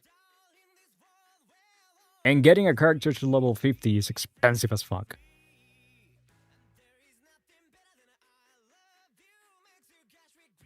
But, Ace, yeah, I do feel you there. I do wish that we could skip epiphanies. I think like it'd be great, like even at a later stage, right, in the research facility, even if one of these was like, hey, you know what, you can skip or re-roll an epiphany, brother. Mwah. That make the game so much better.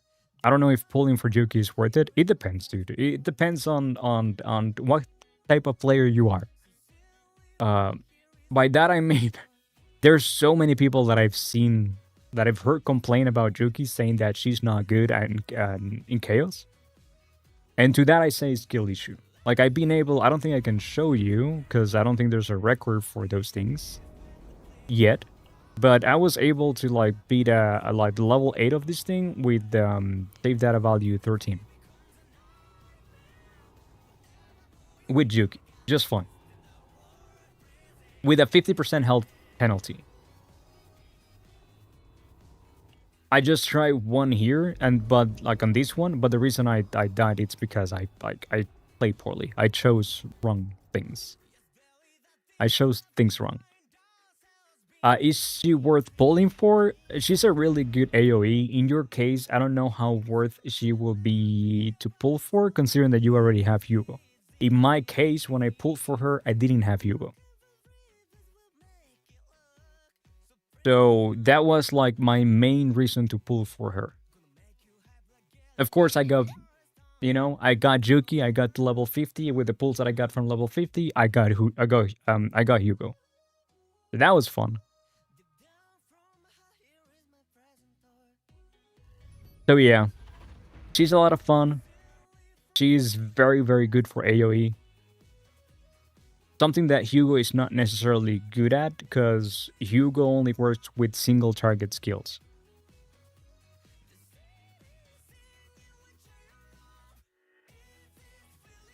Yeah, I don't know, man. You might want to wait though. If you don't feel like you need Yuki right now, wait. I think they should be, considering they did a trailer, I think, the weekend before Yuki came out, and they also did a live stream showcasing Yuki the day before the banner went live. I'm going to assume that they are going to do something similar for Chizuru. So maybe wait, see if Chizuru, strikes your fancy a little bit more, and then pull for her. You already have Kaiton for a void DPS, but hey, having another one, maybe Chizuru will do something that Kaiton can't do. Maybe she'll work on a different way.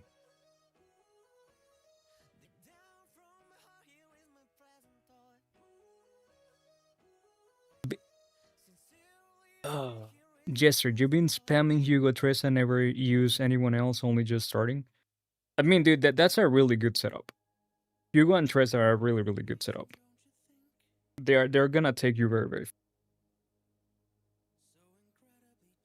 Of course, eventually, like the thing about this game, the quote unquote end game, it's gonna be the basing of hyperspace, and at some point, you're gonna need two teams. You're gonna need to build different units, and that's gonna take some time, and you're going to miss out on some rewards. That's perfectly fine. The system is designed to be that way. I don't think anybody, unless you're spending money, big time, is gonna be able, especially if you're a new account, you're not gonna be able to get 3 stars in every single one of these. So you're gonna miss out on some of these crystals, but again, that's by design. Maybe it's because in early game, but I assume late game element weakness matters way more. I don't think so. For a couple of reasons, right? It depends on the way that they design the content. For example, in Chaos, even though I think it's stupid the way that they did it, how on earth are you a gacha company or whatever, and then you have a gacha system in which you're releasing characters that are supposed to be, the big thing that is going to make you money, and then you are supposed to release everything revolving around that character so they seem more powerful, therefore enticing people to pull for the character or maybe spend money to pull for the character. How on earth do you think that it's going to be a great idea to set up a new event in which the element does not favor the new character? I've been joking with my friends, telling them that the next part of the event, it's actually going to be Order. Just because, it'd be funny if they release Chizuru and she's Void, but the new part of the event is gonna be weak to Order. Yeah. I'll tell you, I've been running this whole event with Yuki pretty much non-stop. She's been running great. That be my main thing, If you have Veronica, and this is more like towards Jester, I suppose, since he has Veronica. Since they have Veronica. Veronica, she's fire. A lot of the enemies in this world are fire, which is another thing that I find stupid about the system. It's the fact that, hey, this is a laboratory 0, blah, blah. The bosses are weak to void. Let's make everything else weak to fire. But then if you want to push for higher difficulties, like there's a really, really bad balancing issue going on with the game, in my opinion, that it doesn't really favor anything, and it's not making it pleasant for anybody. The fact that if you want to push for higher levels, you are basically required to run Mika. Yeah, you can run something else, but you're just playing against the odds at that point, because Mika is so much better than every single other character when it comes to healing and AP generation. That why wouldn't you do it outside of being bored? Oh, I'm sorry, I said fire, my bad, she's passion. I hate the element system in this game. But not because of the element system, it's just the names that they have, I think it's stupid. But yeah. That's basically it. Oh, the point that I was trying to get at when I was talking about Yuki is that, yeah, they are weak to Void, and even though Yuki is Order, or Wind, if you wanna see it, he thinks the way that I do.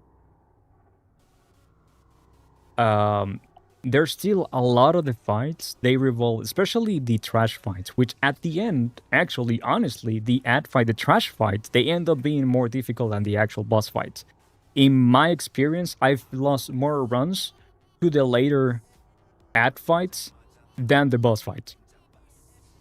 I've lost runs to the last motherfucker like red enemy stage when the bosses have pretty much all the times being pretty consistent. But Yuki is pretty much the best AoE in the game right now. Like, let me check. Well, let's look at all the characters, right? If we go to, I think it's in... Where's that? Agent Collection? Luke. Piece of trash. If you get a Luke, never build Luke. Not worth it. Unless they rework him, not worth it. Unless you really like him. In which case, just get ready to feel a constant struggle throughout the game. Don't build... But, yeah. If you're not a masochist, don't build Luke. Kalip, she's really good at AoE, but the problem with Kalip is that Kalip is a tank. She does a lot of damage for being a tank, but she's not a main DPS. She's not gonna be pulling big numbers, and she's very expensive to the point that the whole idea of Kalip is that she's gonna be doing damage passively because of this card right here. It has Celestial, meaning that anytime that you play a card with cost of 2 or higher, this card plays automatically. That's why Kalip is so freaking good. That card specifically and her Silver Veil mechanic, that anytime that you get 3 Silver Veils, you get 1 Silver Heal, you can get an Epiphany of this card with Silver Veil, you can get this card with Silver Veil. So it's pretty easy to get Silver Veil stacks. Her ult creates one of these things, you can get a dupe of these things. So you're going to be like constantly doing cheap AoE damage that it's gonna end up being really good. And in the meantime, you're shielding yourself. So that's why Kalip is pretty much the best character in the game, in my opinion. Magna is good for AoE fights in the sense that you need to get lucky and get the right Epiphany for her. For example, the Epiphanies for Magna that you want are going to be most likely Epiphany, this one. Lead, you want to get this one right here. Right? Unique lead at the end of the turn, 200% defense-based damage to all enemies. That's going to make a pretty consistent, cheap amount of damage that you're going to be doing every single turn that is going to help you wear away the enemies. And then you also have... this one right here, Epiphany, and then 239% defense-based damage to all enemies. This is a great card to do a lot of damage and also get a big shield. And then the other one that you want to get, I believe it's this one. And then you want to get this upgrade. Counter-attack applies to all enemies. But you need to get all those 3 cards to make Magna an AoE beast. And to top it all off, if you really want to get super lucky, I suppose, if you think that you're going to get super lucky, you want to get this upgrade. Targets that counter-attack, too vulnerable. And then she's a beast. Those are the only 4 cards that you need with Magna. Rain is basically single target beast. Orlia, she's a retain healer kind of thing. Mailing, single target beast. Veronica, top DPS, passive, 0 IP target beast. Renoa is a very good single target DPS, but she doesn't have any AoE to my knowledge. I could be wrong. But to my knowledge, she doesn't have any AoE. Hugo, in my opinion, best sub DPS in the game by far. He does a lot of damage by not doing anything. Hadu, she's really good single target damage, and she has an AoE card that you can actually get Epiphanies that are good for her, especially if you get one of those like super high tier Epiphanies that makes it so it's always weakness. These could be good if you have a duplicate of this card also, but ideally, whenever you play Hadu, you want to revolve everything around this card. And let's see, Kairon. Kairon can be good at AoE, but the problem with Kairon is that he only has one really true AoE card. That it is kind of expensive, yet you can make it cost 0. But you're sacrificing other things, you know? You're not doing some other things. Selena. She's a beast when it comes to passive AoE damage as well. Because you can actually get Epiphanies that makes it so, well, number one, you have these like 120% damage to all enemies. And also you have Passion Weakness, so if you're playing Veronica, if you're playing Mei Ling, you're gonna be doing more damage off element, which is great. But there's one... No, it's not, this is not the one that I'm thinking of. This one right here, right? Epiphanies. You get these upgrades. At the start of the turn, 1 mark to all enemies. That makes it so anytime that you use any card, any attack, even if it's just 1 hit to 1 enemy, it makes it so now Selena is going to be attacking every single enemy. And little by little, it starts to add up. And then you also have this one right here. Epiphany, let's see, 2 mark to all enemies.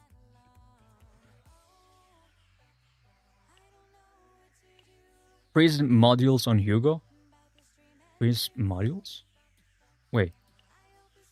What's a prism module?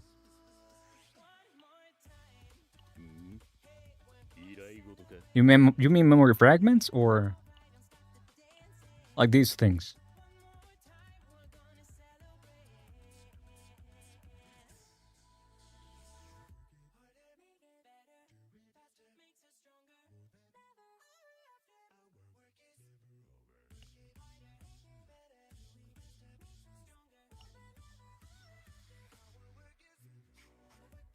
No, the cards. Hold up. The cards. Cards. Prison module. Wait, what? Card motion restoration thing. Fan of daggers. Quick fix. Dingo howling. Fixer's approach. Hunting instincts. Oh, this thing. Oh, it doesn't matter. This is just cosmetics. Just use whichever card you want. It's just gonna make it pretty. Like it doesn't. It's not gonna add anything to the card. I think I have one with magnet. Card restoration. See, like it's gonna make it like have a little bit of animation. These like oil thing. It's not gonna give you anything outside of a cosmetic thing. Let's proceed. Where were we? Aging collection, right? So Nia is really good at drawing cards.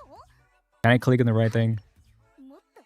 But you need to get the right epiphanies for her to work really, really well. And I think you do need to have one copy of her for her to work perfectly, kind of.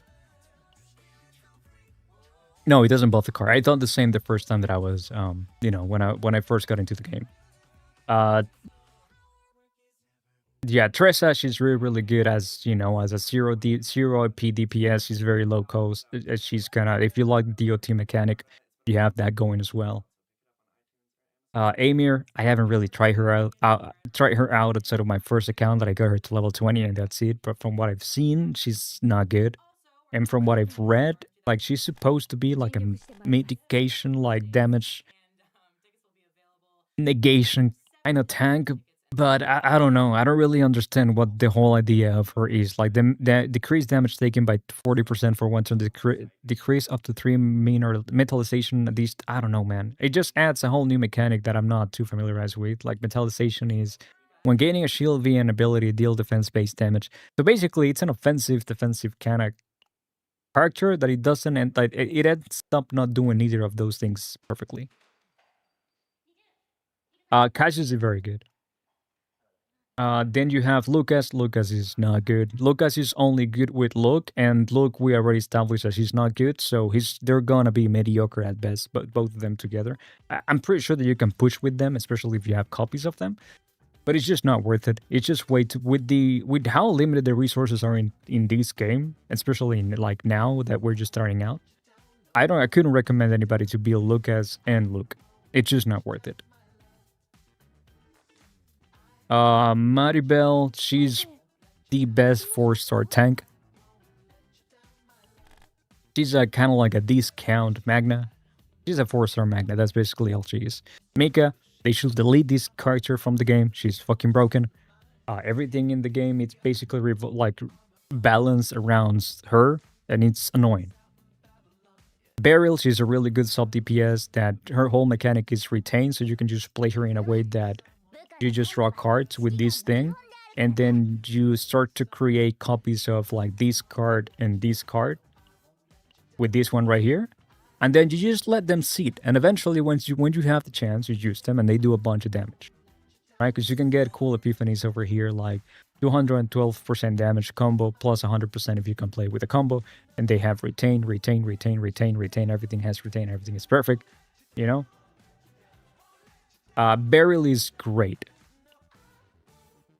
especially if you get the right epiphanies with her. And then you have Cassius, the only 4-star I don't have, and I'm really salty about it. Cassius is really, really cool because you get to his quest mechanic. It's kind of interesting, but it's not as deep as it sounds. Basically, you have these 4 cards. Pick whatever benefits the most to your main DPS or the way that you're playing your deck. If you're playing a bunch of cards, when using 3 cards with cost of 0, for example, if you're playing with Tressa, it's great. Like this card is great. When using 3 cards with cost 1, create triple 1. Again, If you're playing something that has a bunch of one cost, this is great. Yuki, for example, she has a bunch of one cost. And then you have 0, 1, and 2 each. Basically, you want to choose whatever goes best with your deck. You have a little bit of a heal, but he's not meant to be a healer. Then you have this card that if you get you can get this epiphany that it lets you draw 1 for 0. And then you do damage to all enemies, which, well, in this case it's, oh, hold up. Yeah, you do 1 to all enemies based on the 80% per skill point that costs the card that you draw. So if you draw something that costs 3, you're going to be doing 240% to all enemies. And then you have this one. This one, I think it's the best card he has. Actually, no, it's this one. Because it just lets you choose one card. But this one is a close second because you can play a bunch of cards in your hand, especially with Yuki, that she has a bunch of cards that you can lower the price, like the how much they cost when you draw them. And then you can wait until you have 1 or 2 cards in hand, play this card, and then you just draw a bunch of cards, and hopefully a couple of Yuki cards will be there, especially if you just ult it with Yuki. This is basically the easiest way for people, or for you, if you have Yuki, to get her cards back after you ult. Which is something that I don't like about Yuki. I don't like her ult mechanic. Owen, I don't think he's good. He will be interesting, but I don't think that's good. It's that good. I will say this though. I think I could be wrong, but he's out of the 4-star cast. I think he's the only one that can consistently apply vulnerability with this card. I think he's the only one. So if you want to have something that applies vulnerability, but again, I don't think that's too great because the vulnerability stacks, they go away every time that you do a hit on the enemy. And then you have, Ray. And she's really good at buffing cards that cost 1 or less. Especially because I believe this one... No, it's not this one. I think it's this one. Tiffany. Then this one right here. 40% damage amount of cards with cost of 1 or less. Again, you can 40% more damage to void cards if you're playing her with Kaido, if you're playing her with Tressa, if you're playing her with Rin, if you're playing her with Chisuda when she comes out. You ideally want to have this epiphany. I was not expecting fucking Darkest Dungeon stress in gacha mechanic in a gacha game. That is like that. I like the mechanic, but I think it's poorly implemented in the sense that we have little control. I feel we have little control over it, and by that I mean this fucking character, not this one, not you, Varial. This character, she's the only one, to my knowledge, that can actively remove stress with the epiphany. And I find that annoying.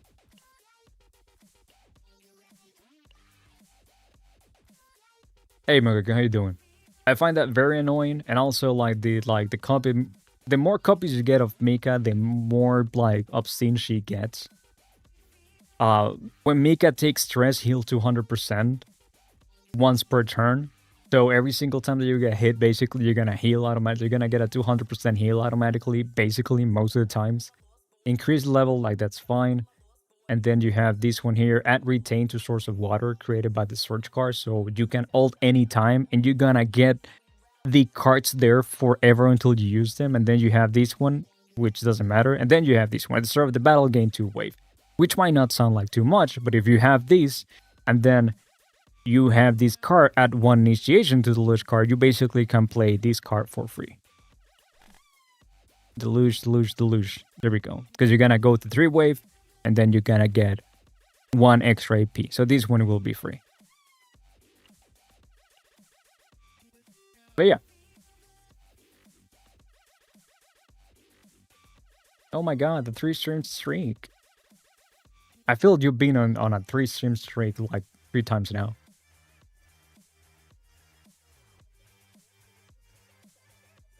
I've done a full room clean with one turn using Burial. Yeah, Burial can do a lot of damage.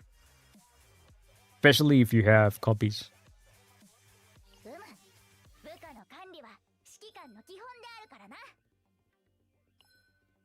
Especially this one. Whenever Burial cards is retained, she gains 1 Condense. Condense. When Burial attacks cards are used, 50% extra damage for each Condense. Remove Condense when activated. Basically, each time that you retain a card, you're going to get a stack that is going to allow you to do more damage.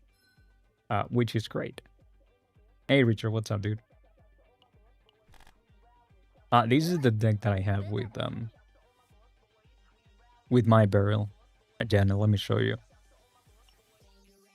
I basically built her as a drawing support.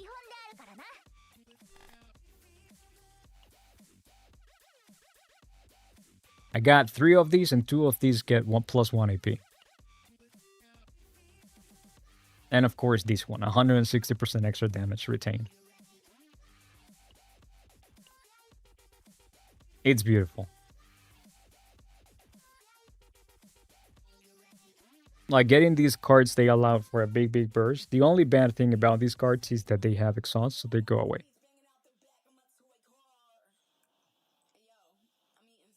So I try to save them for the boss fights.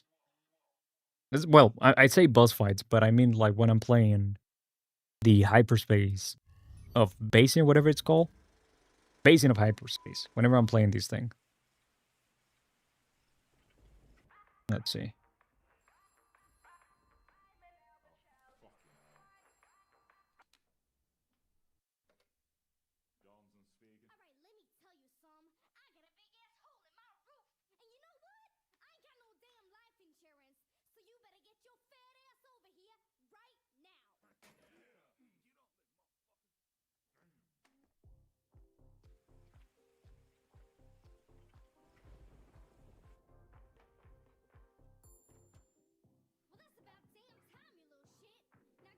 Hi, Momo.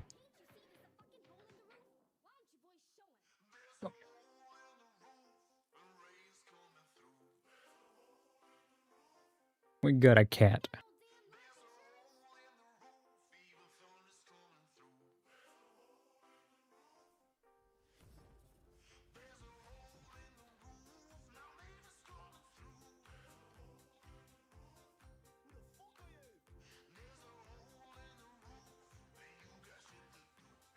Yeah, sure, what are they?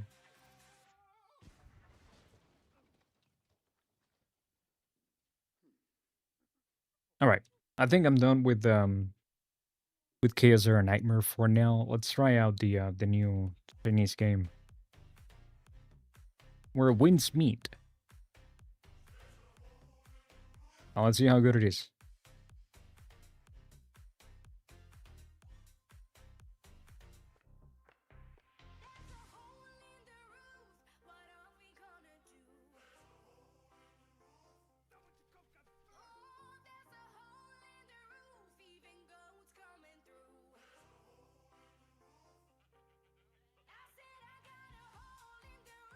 Wait, what the fuck is...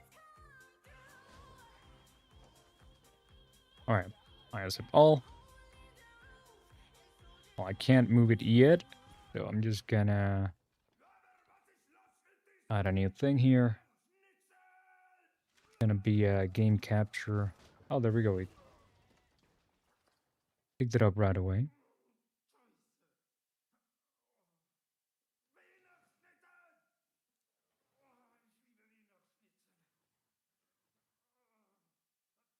Let's change the category.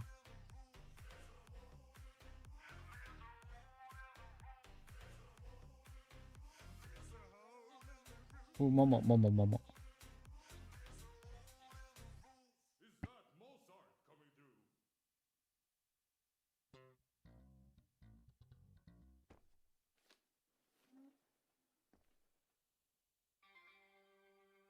Oh, it's red in shaders. Okay.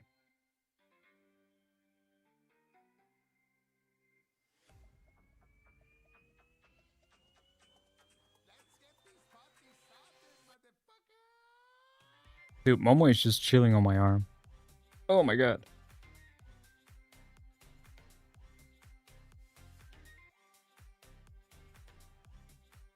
No, Momo, you can't go there. No. Can't stay here. Can't. Momo.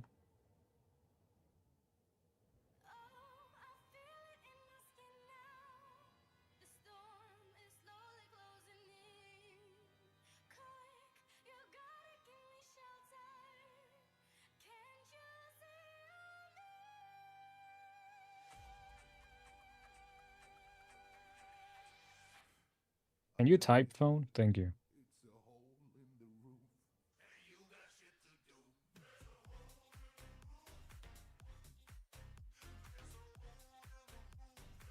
No, it's done compiling. What's about text language? Auto language? Can I check the settings? No. I agree. Wait, what happened? Does this sound too loud? It might be too loud.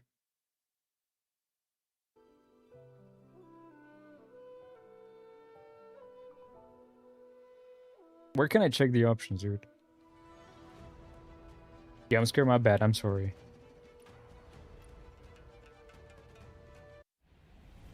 Is it better now? I lowered the volume by a bunch. Like it's. I'm sorry about that, guys. I want my games. I like my games very bright.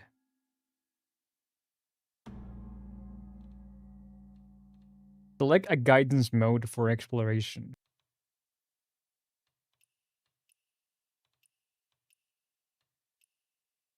For now, let's go with minimal. Select a control mode. ARPG, yes please. Or MMORPG. Wait, what the fuck is the difference? They look the same to me.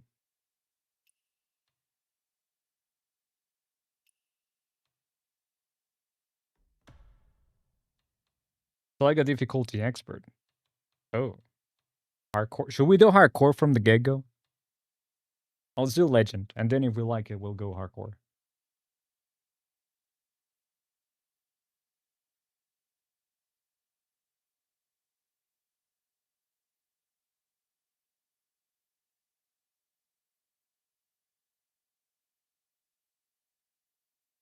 Let me see how I like the game first, and then we'll see. Let's go legend first. What's the difference between legend and hardcore? Defeat in hardcore mode will cause you to lose your character permanently. It's coming soon. It's not there. It's not yet there. So we can't do hardcore. We'll have to do legend.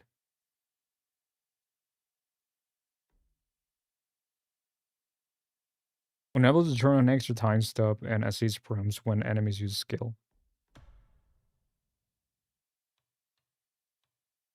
Shared journey focuses more on multiplayer and social experiences with guidance and information from other players. Focus on solo open world exploration will reduce player guidance. Optionally cooperate with other heroes for difficult encounters. Okay. Go lone wanderer. Right now, though, what I want is I want to change this to window mode so I can move it to my other monitor. That'd be great. If I could do that. I don't really care. Can I skip this? I can't. Time to refund the game. I can't skip the intro cutscene.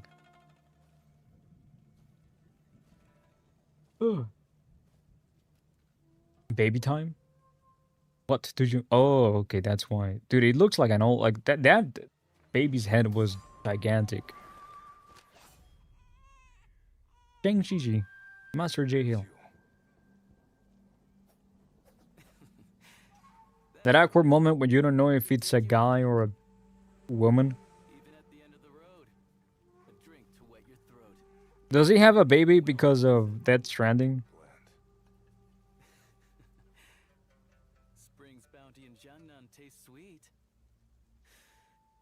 Shall we go together? So you get banned if there's a cheater in the multi-room in the multiplayer room? Cowards probably wouldn't dare.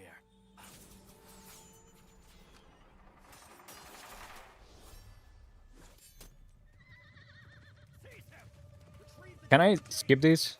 Please and thank you. No?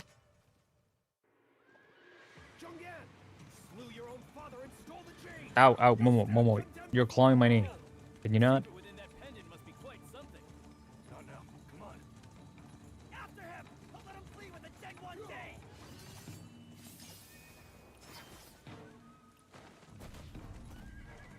Oh! After them! After them! They're here! Go! Don't let them get away! They're here!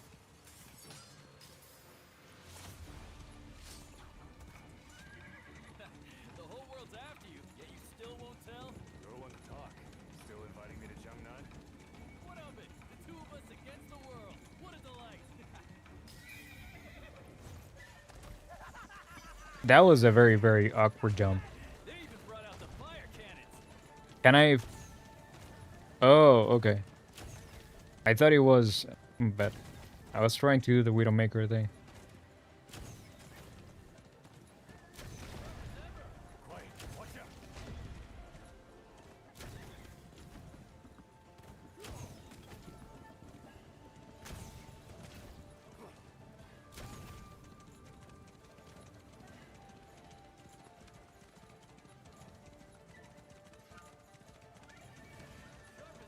Ah.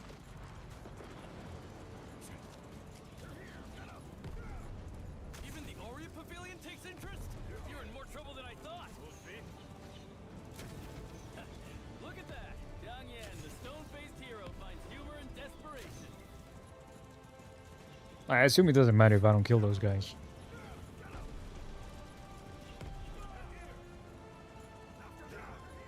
I mean, this looks pretty cool. All things considered, you know? Like, especially since... Oh no, poor horse! No, baby horse! Oh no, the baby face got... likely... Yeah, it's got some... It's got some good production value. Yeah, skip. Let's go. Let's fucking go! I don't care. I don't care about the story. I just want to kill things. Okay, hold up. I can't... I still... finally. No, I can't. Keep... No. Yeah, I just can't yet. Fuck. Chi, once depleted, the character will enter exhausted state, becoming unable to defend against incoming attacks. Key bending area. Plays the main actions that can currently be performed. Lock and switch lock. Thank you, Lord. Thank you for having the good locking system. Thank you. The fuck? Weapons are tied to various vital stars. Okay, yeah, we're changing that.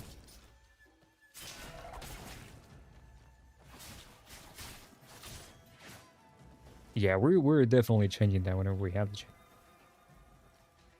The effects of mystic skills vary when deployed strategically. They can have extraordinary combat effect.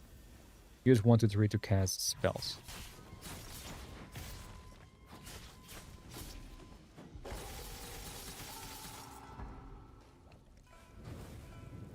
All right.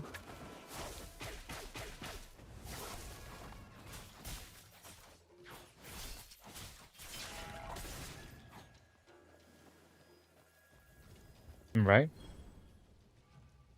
Defense. Defense can reduce a certain percentage of damage, while dodge can completely avoid enemy attacks. Both defense and dodge consume endurance.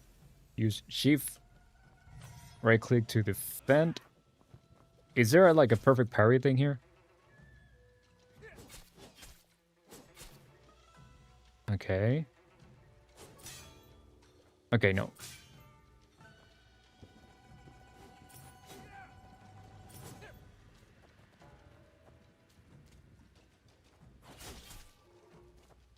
Oh, but not yet. Okay.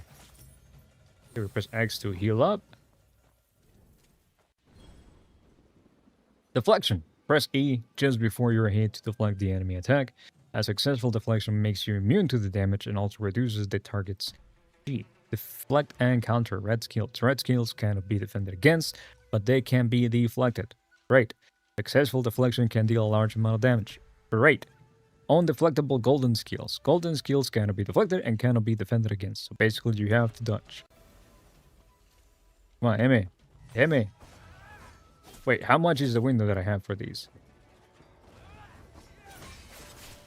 I mean, it's pretty generous. I pressed E before the red thingy came up. Assist deflection. After enabling assist deflection, the time before being hit will slow down, and prompt for deflection will disappear. Successfully deflection will consume insight points. If there are insufficient insight points, assist deflection cannot be triggered. Insight points consumed during out of deflection and slowly recover over time. Okay.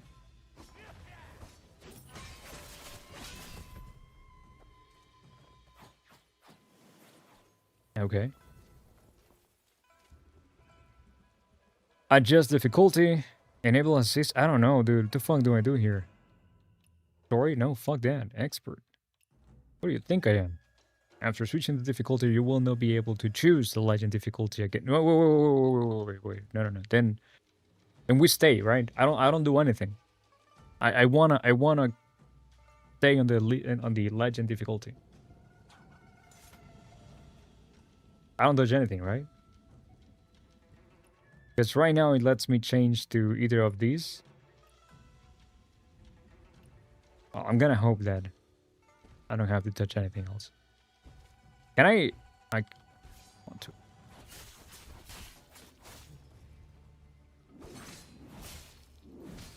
Okay.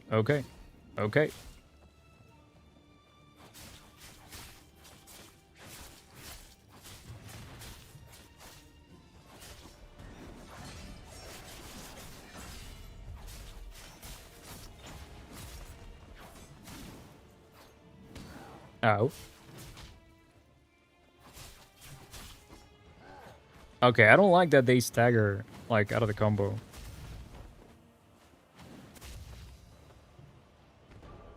That threw me off a little bit. Escape and heal? I suppose I have to do this? Can I try again, though? Yeah, I can. I do want to change the settings, though.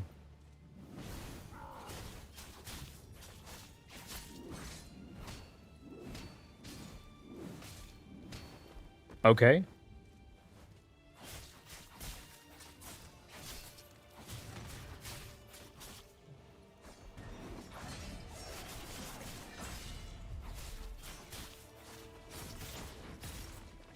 Momo.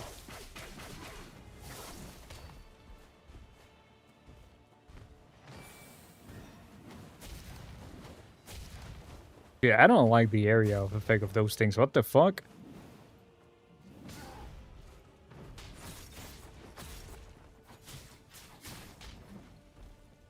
I need to... Hold up, let me check, because Momo did...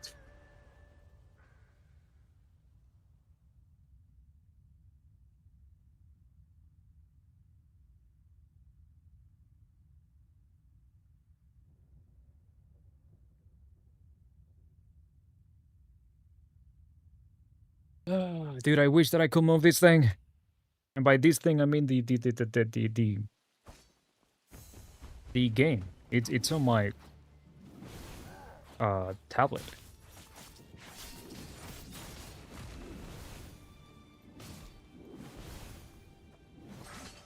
There we go. Okay, I can't actually deflect that. Brrr.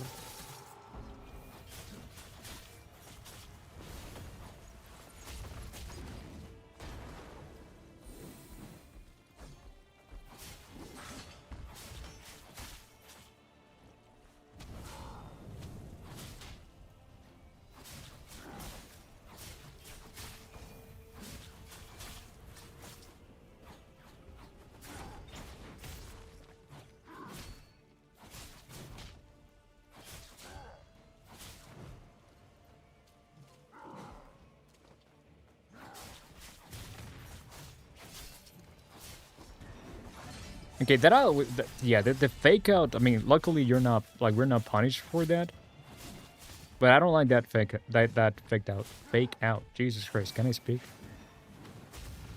Brother, the fuck you mean I'm not dodging that?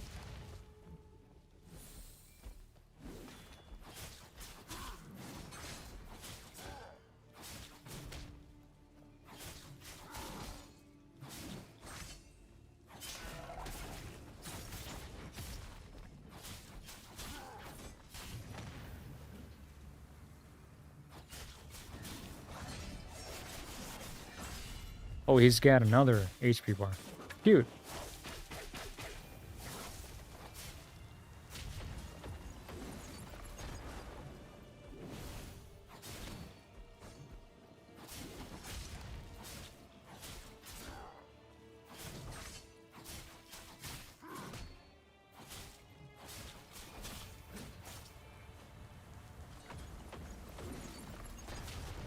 Okay.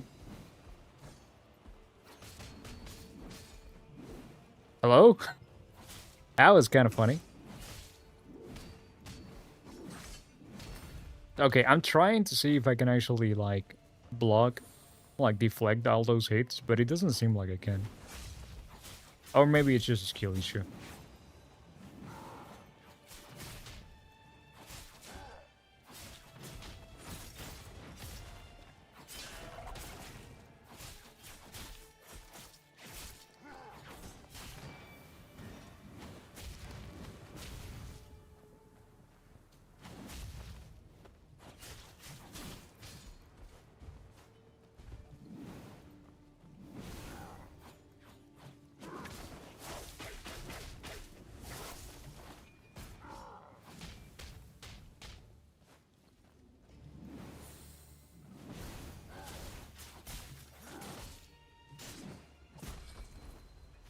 I mean, it is a little bit clunky. I like it has a lot of production value for it to be a free game, but it does feel like it's a little bit clunky at times. It's not very fluid.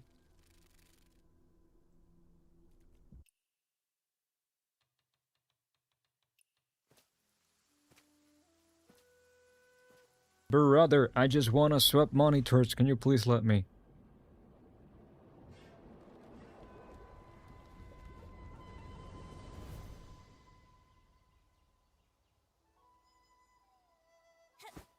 Yeah, at least I suppose, if you're interested in that. Uncle Jung, when will you finally let me go out there? The Jung-Hoo? Yeah, those merchants passing through Jingha told me all kinds of things. It sounds so fun!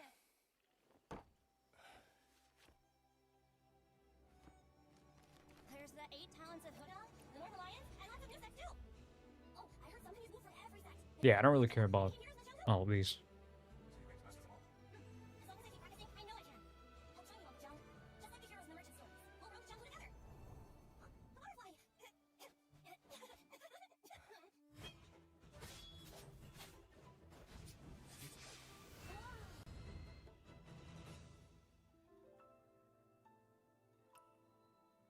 butterfly! What do we want to do? Do we want to be a waifu? Let's be a waifu.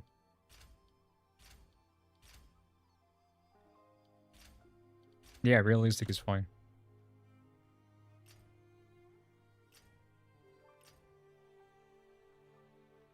I suppose all of these are preset.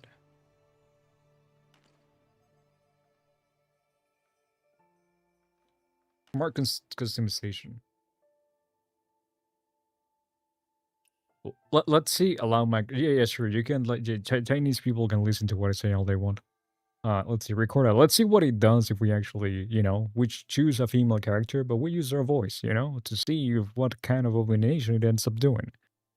Let's keep doing things, like okay, there we go. Under review. Generate.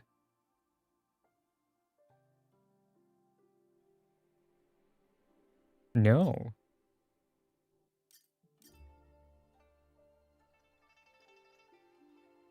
Jesus Christ, dude. Yeah, they're definitely trying to get people information. That's funny.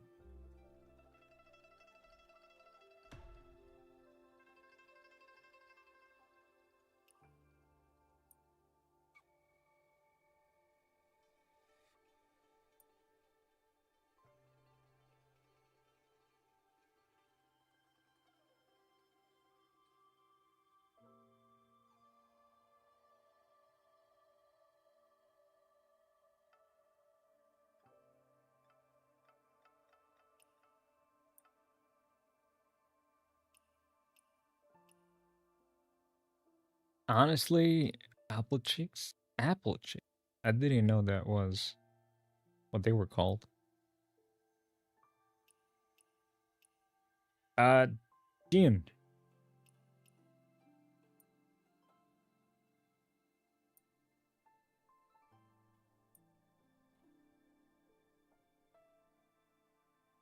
Honestly, dude, I don't really care too much about these. Make the eyes. Let's see. That's fine. That's right where they were. That's fine.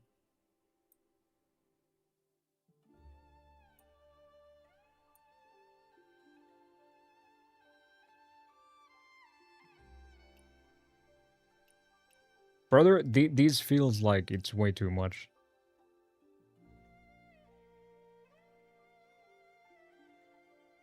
Where's the color? The eye color?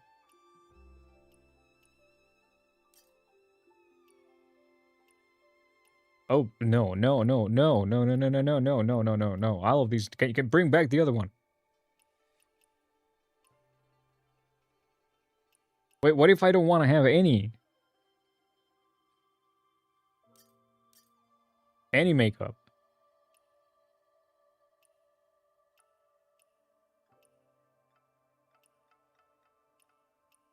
I think this is the one that I like the most for the eyes. I think. Maybe.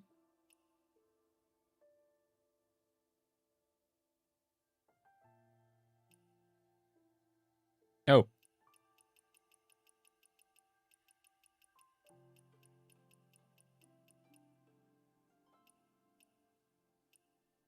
Yeah. Alright. So that's better. I kind of like it the way that it looks like right now. Let's have none. Yeah, sure, let's keep that one. Why not? Cute.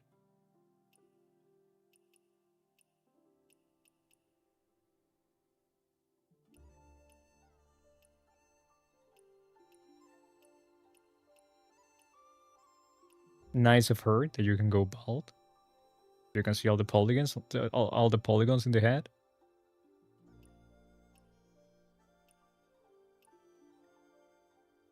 I think I like this one the most. Yeah.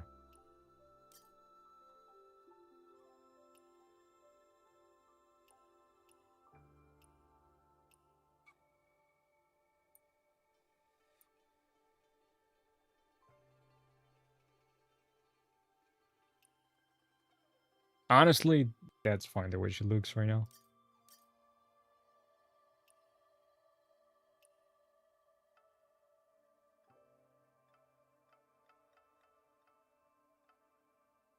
How is this red?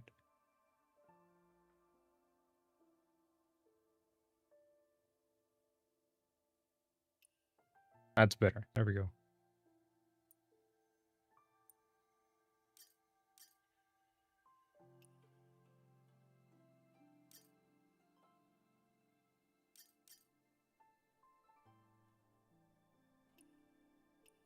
I changed my mind. Hi, Momo.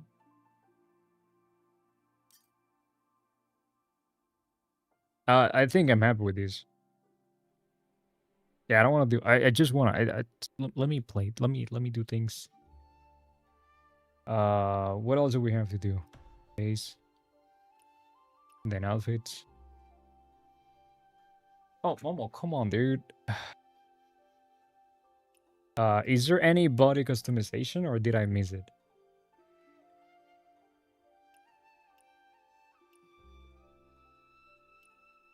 That's cute. Well, the top is cute.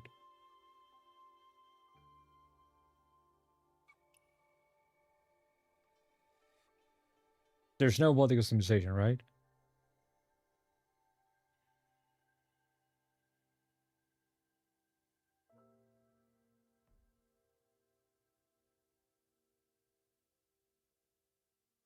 Okay.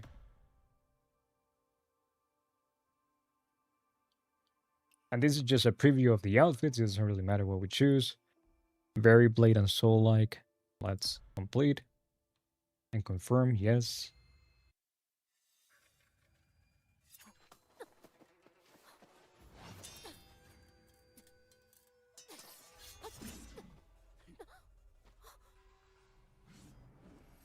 It looks significantly worse outside.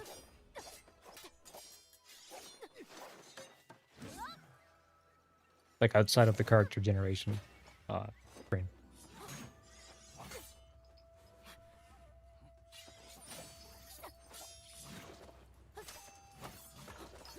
I feel every game should have a keep option, dude. I really don't care about whatever is happening right now.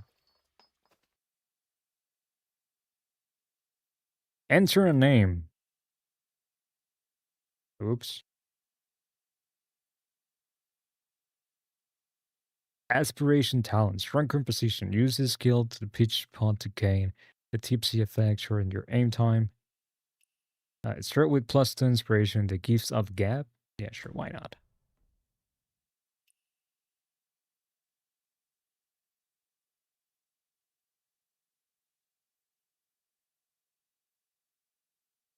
Good old.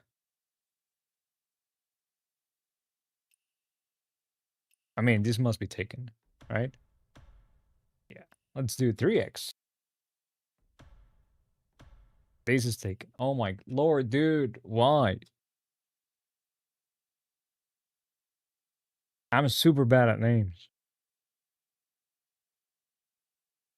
I hate this thing. I don't understand, dude. And the day and age where when we have numbers, hashtag, I mean, nicknames, hashtag numbers, so people can use whatever name they want.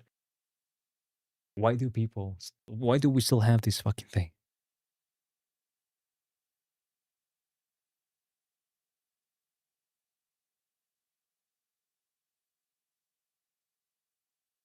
I mean, this must be taken. Fuck it.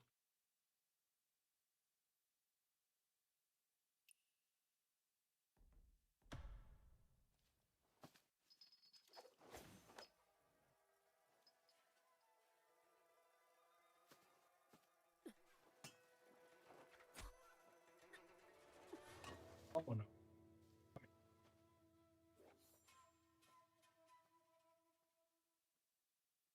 Chizuru. Just Chizuru, but in Japanese. The Japanese name in hiragana. That's all. Hey, you!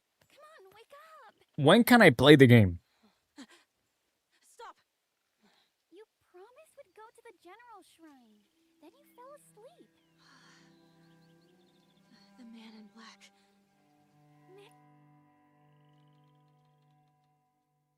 Dude, Momo is major. I wonder if that man in black left any clues behind.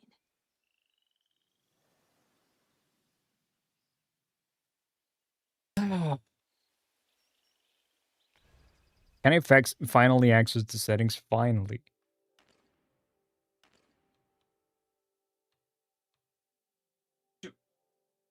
No, if you're gonna misbehave, you can't be here. Window. Yes, please. Save. Finally. Oh my lord. You're bad guys.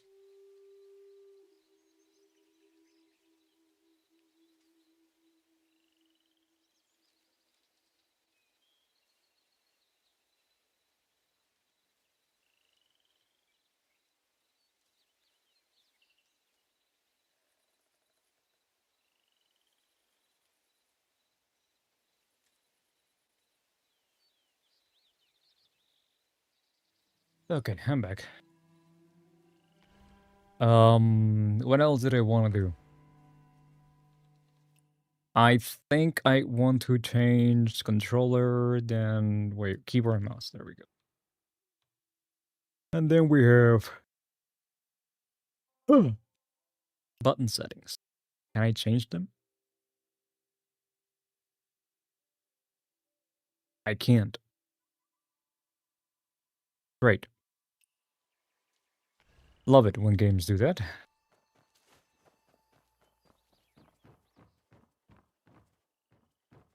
Wait, what do I have to do?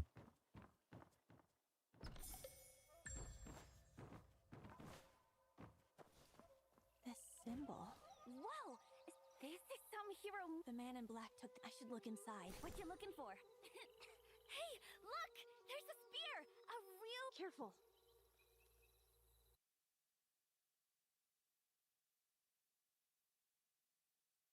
Wait, has the game not been showing this whole time? Oh no, it's just not showing now. Right?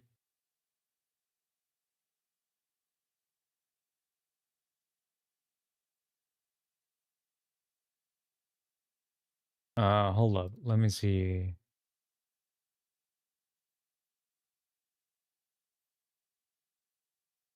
I have to play in full screen. I don't want to play in full screen though.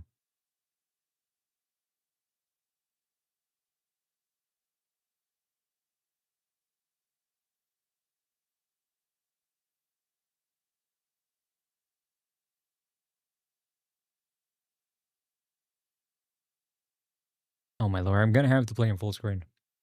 Well, that sucks.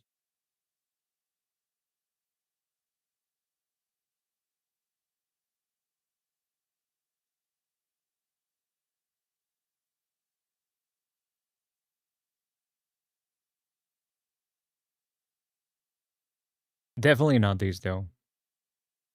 Alright, this is a problem. I think. I am struggling.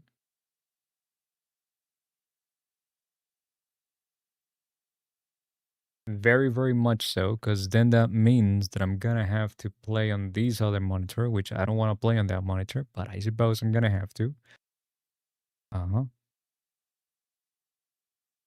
Then full screen. If I hit save, then I go here, it should be working just fine. If I then go for game capture, it recognizes the game right away.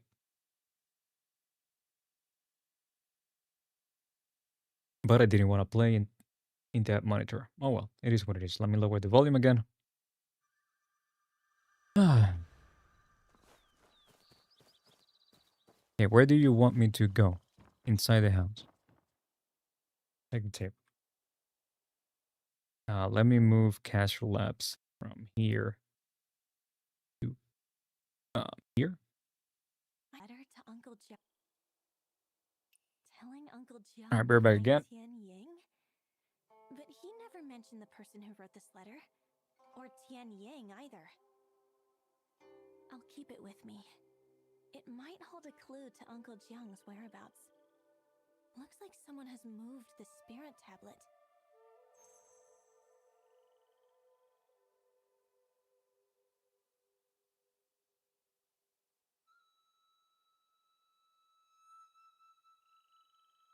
Okay.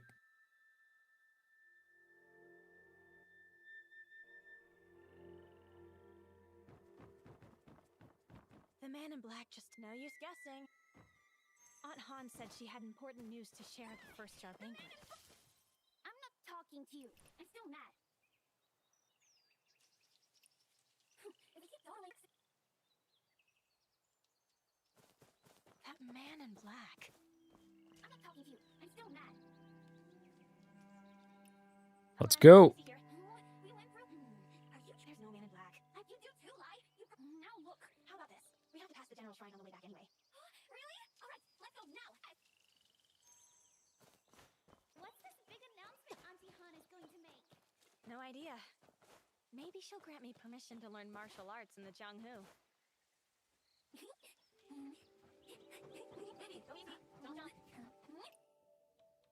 Okay, we can skip this. It kind of sucks that it has the three what's the name? The 3-second wait time, but yeah, it is what it is. Where can I kill things? When can I kill things? I'd love to kill some things now.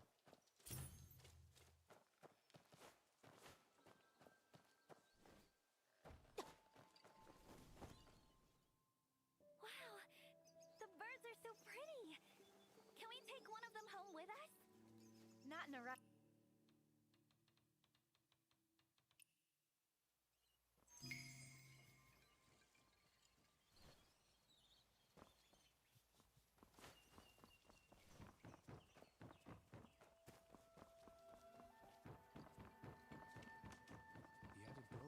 Doesn't increase draw length by much.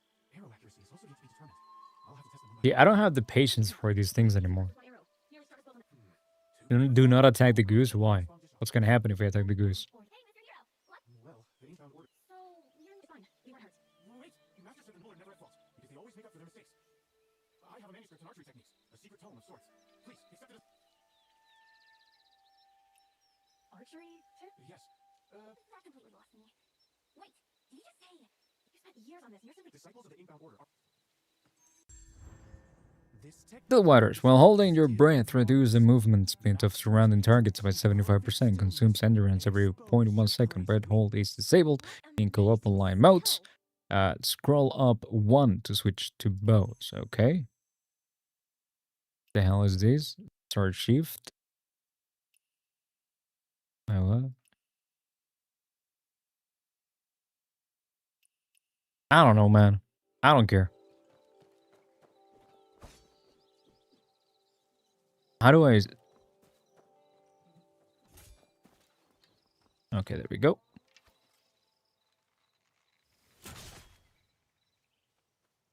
Alright, how do I hold my... Oh, they're like that. Okay, I see. I don't need that.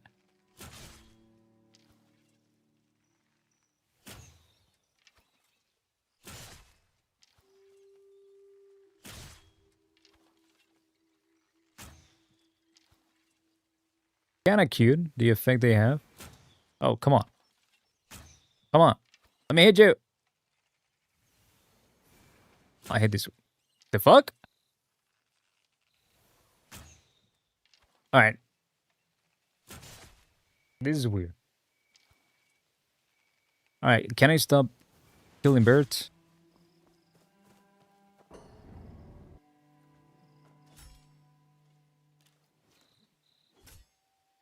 Okay, right now I only have the 2 weapons, right? Okay. This is my first time passing on still water. Shall we shoot at the... Okay, fire away. Momo, can you please not? Practice still waters. Timing is key. Track the bird's flight and release at the right moment. Might it be the angle of the arrowhead? I'd better write this down.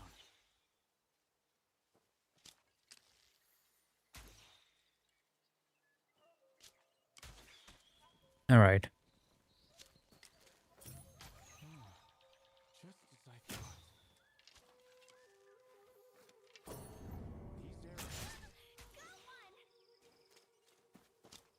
These arrows... What do I have to... What's the... Exit game. I don't want to play this game, dude. I just want to kill things. It's alright. Can we fight? Practicing for a while. Let's give it another shot. I know we won't lose. Feeling ready? Let's give it another go.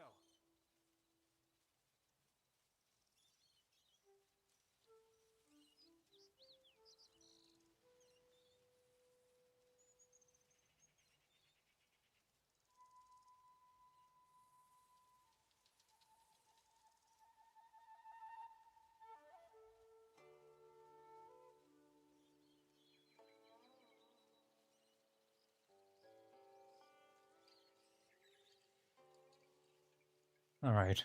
I'm back again. What do I have to do? I don't want to practice archery, dude. The fuck?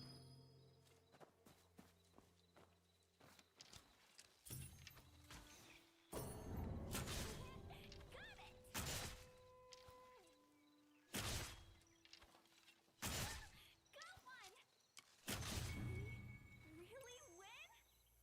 If it wasn't for Harrow and Ruby's help, we might have actually lost. After sparring with you. Thanks to your instruction, my skill with the... Actually, I heard... Ah, oh, don't worry. Killer Blade. Right now, all we can do is be on our guard. What am I? Annoyed. Let me fight. If it wasn't for Harrow and Ruby's help, we might have actually lost.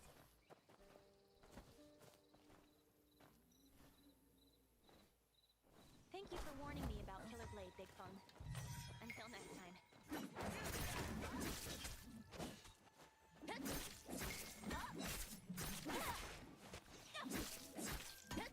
Things have definitely been odd in Sing Ho lately. And Aunt Han just keeps saying everything can wait until the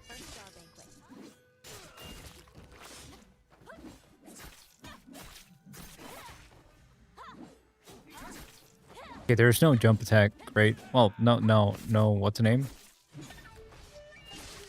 Lunge attack, I suppose.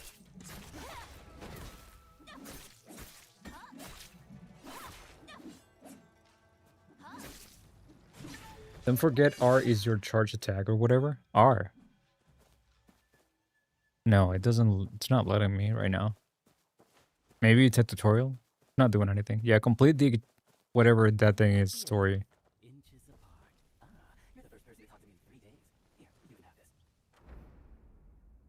World map.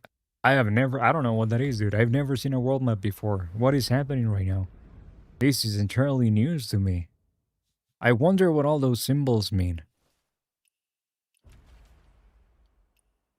Can you come, dude? Just let me kill. No, I don't have the money for that, brother.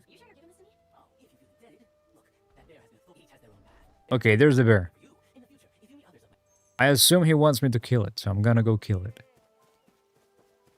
Bear, if you don't mind, I have to kill you. Come here.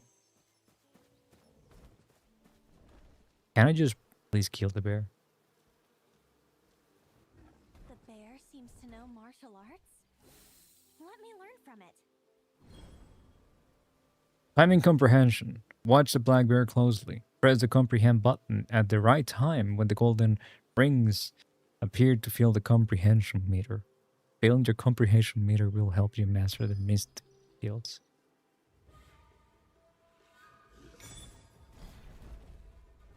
Okay.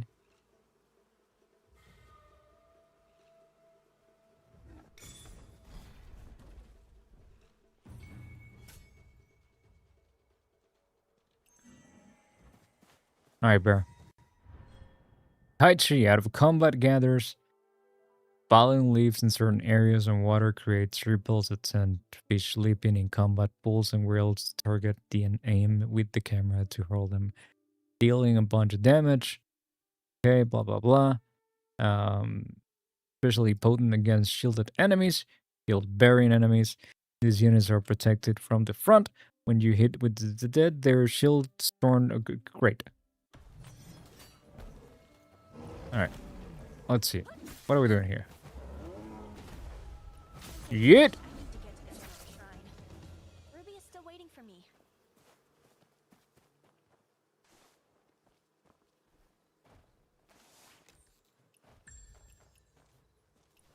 What is all of these, dude?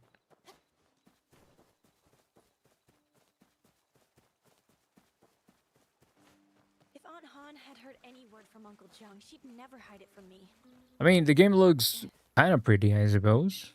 But it has a bunch of at this moment, it seems like unnecessary noise. Protect everyone.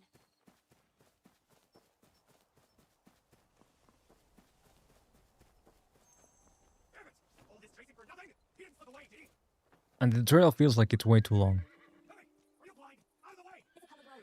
Please. Hey, let's not get sidetracked. Our apologies. Now get out of my way! You hold your head pretty high. For a Wait, can the game run at 120 FPS? No, we cannot. Adjust the GPU options. Oh, close. Fuck off. There we go. 120. Back.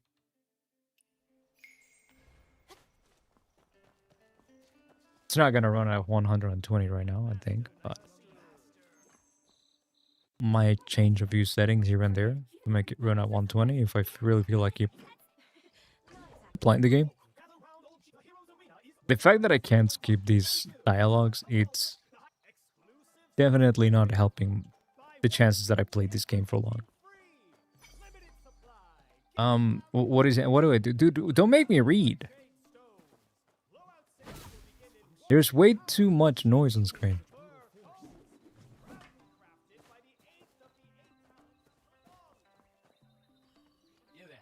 My apologies for.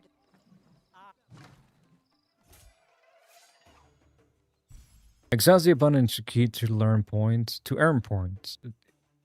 First to fight, okay. Attack or deflect to exhaust the opponent's key to earn points. Okay. Okay. Okay.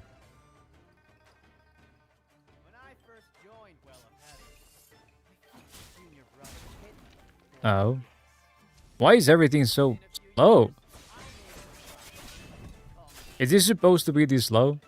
Martial skills are beaten. Today, I will let that lesson.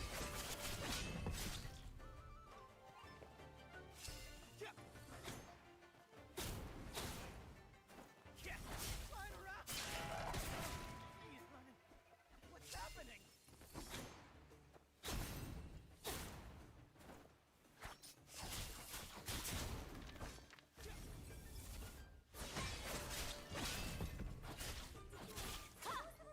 Maybe? I don't know. Yeah, fuck those guys. Fuck the, like, you know, people that are just trying to watch the fight.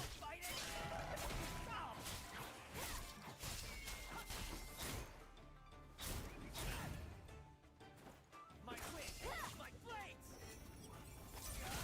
Oh. Give up. Okay.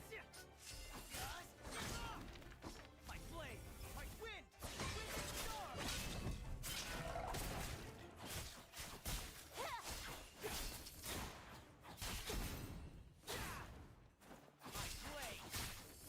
blade. The fuck happened here? Oh, did I? What? I don't know what happened. I won, I suppose.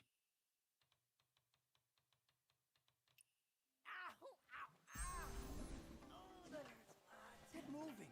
The prize is already with that merchant. His treasures are money camp starter pack. The final treasure of the day. Not just a piece, but a complete set. Aspiring heroes do not pass this. What is wrong with his face? Excellent joy. The perfect companion. Do you even have 500 won? I don't have. No coins, but heavens, this is true. Oh, alas. Who are these people? There was a Hold on. I think that's Don't be mean. the original He's very ugly, yeah. one so young. This prize is yours. I found it myself in a cave. Last treasure of the day, and I see this sharp-eyed young heroine is interested. How about a little discount, just with your friend? And then, how much would that be? Well, it's already the last one. No need to rush. Let me have a look first. Huh? What's this?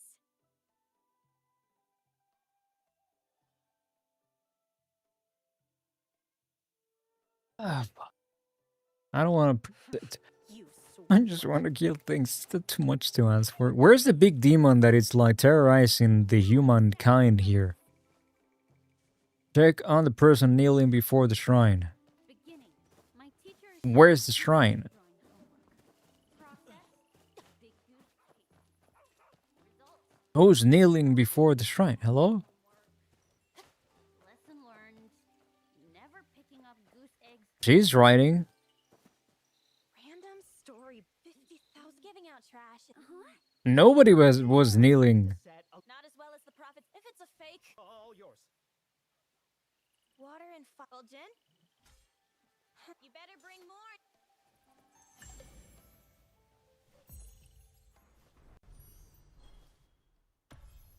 I don't know what any of these is.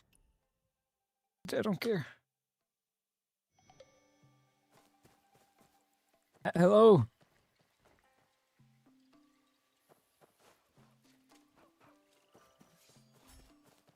Happy now? You bet. And this one. I don't think I have much left on this game, dude. I'm not having a good time. Okay. Like I'm trying to see if it gets good at some point. But as of right now, it just feels like a clunky engine. I was, you know, at first I got kind of like hopeful a little bit that I got a little bit hopeful that since it let you choose the legend difficulty, you know, that it will be a little bit more fighting inclined. Oh, Guang. But right now it's just a bunch of japping and talking to random people that have, quite frankly, I don't really care what's going on in their lives. I just want to kill things. Just point me in the direction of the demon that is terrorizing your village, my dude. What are you still doing here? What a mighty horse! I want one And like, there's way too much noise on screen. a mighty name. Like, what the fuck are these things? I don't care. Call it. So Am I gonna play Taken 8 instead? I doubt it. I'm not really too big on fighting games. I get bored of them pretty easily, quite quickly. Yeah, but like they're annoying.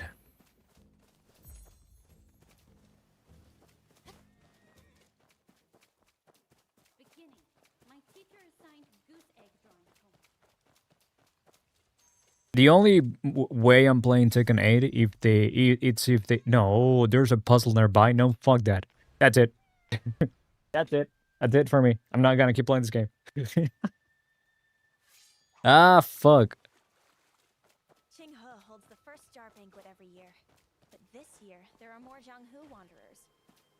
Maybe it has something to do with Aunt Han's announcement? But yeah, the only way that I'm playing Tekken 8 it's if they release Tifa. Aunt Han hosts the banquet every year. But The hell is this a boundary the first stone? time she's been I don't know. It's serious bound about to the stone. I heard there's AI that lets you chat with the NPCs. The fuck is this? Face. No, brother. I just want.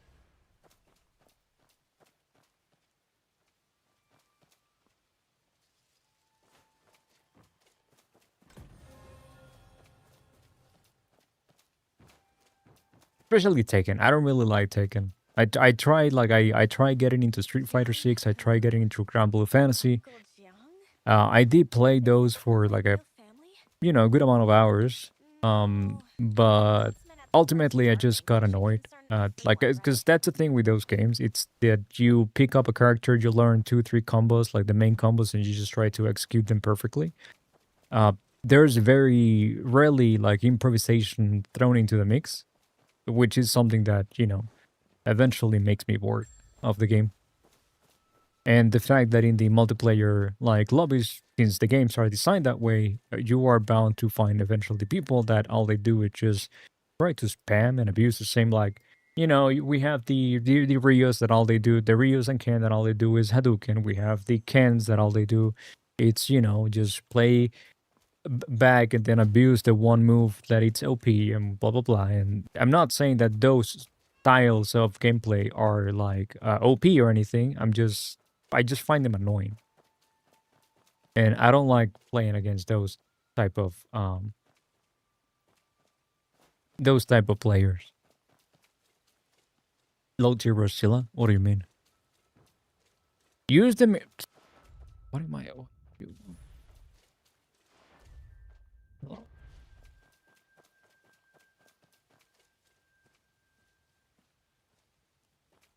Low tier. No, I don't know. I don't know what you're talking about.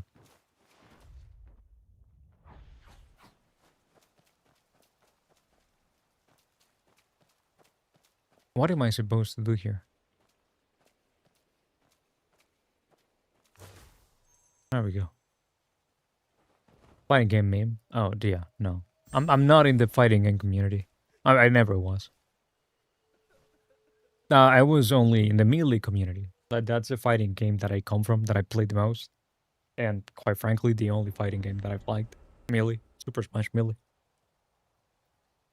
It's the only one that I found interesting, and it's because there's so many different playstyles to characters, and there's so many different you have tech players, you have mind games players, you have and there's you have to react to so many things, and you have to adjust your combos depending on which character are you fighting against.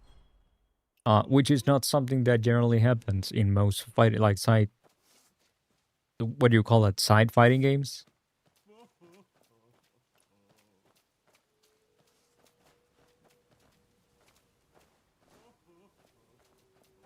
So again, like it's not so much that I just I just get bored. That's all.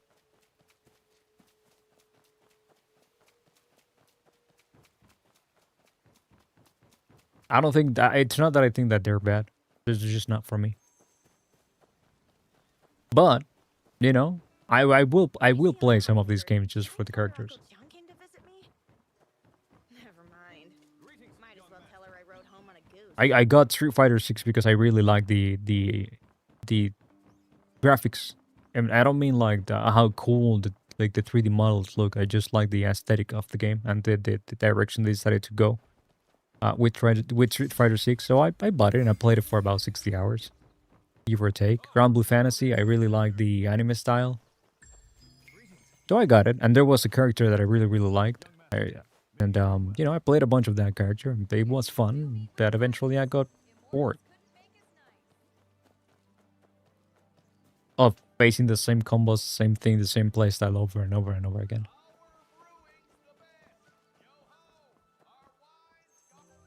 Yeah, the characters in Grand Blue Fantasy, they're beautiful. Uncle Joe. Too many. By the way, where's Ruby? Nothing. So, Nothing really. Madam Han was you. We'll handle things here. You should go back now. Being a parent and all. Mounts, still in, I don't want to capture a horse, dude. I wanna. If it's a horse demon, I will be more than happy to kill it for you.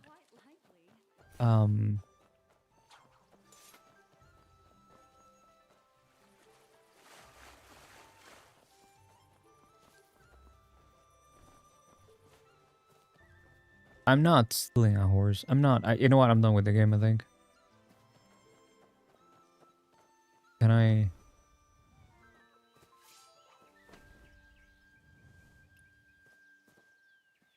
yeah, I'm done with the game.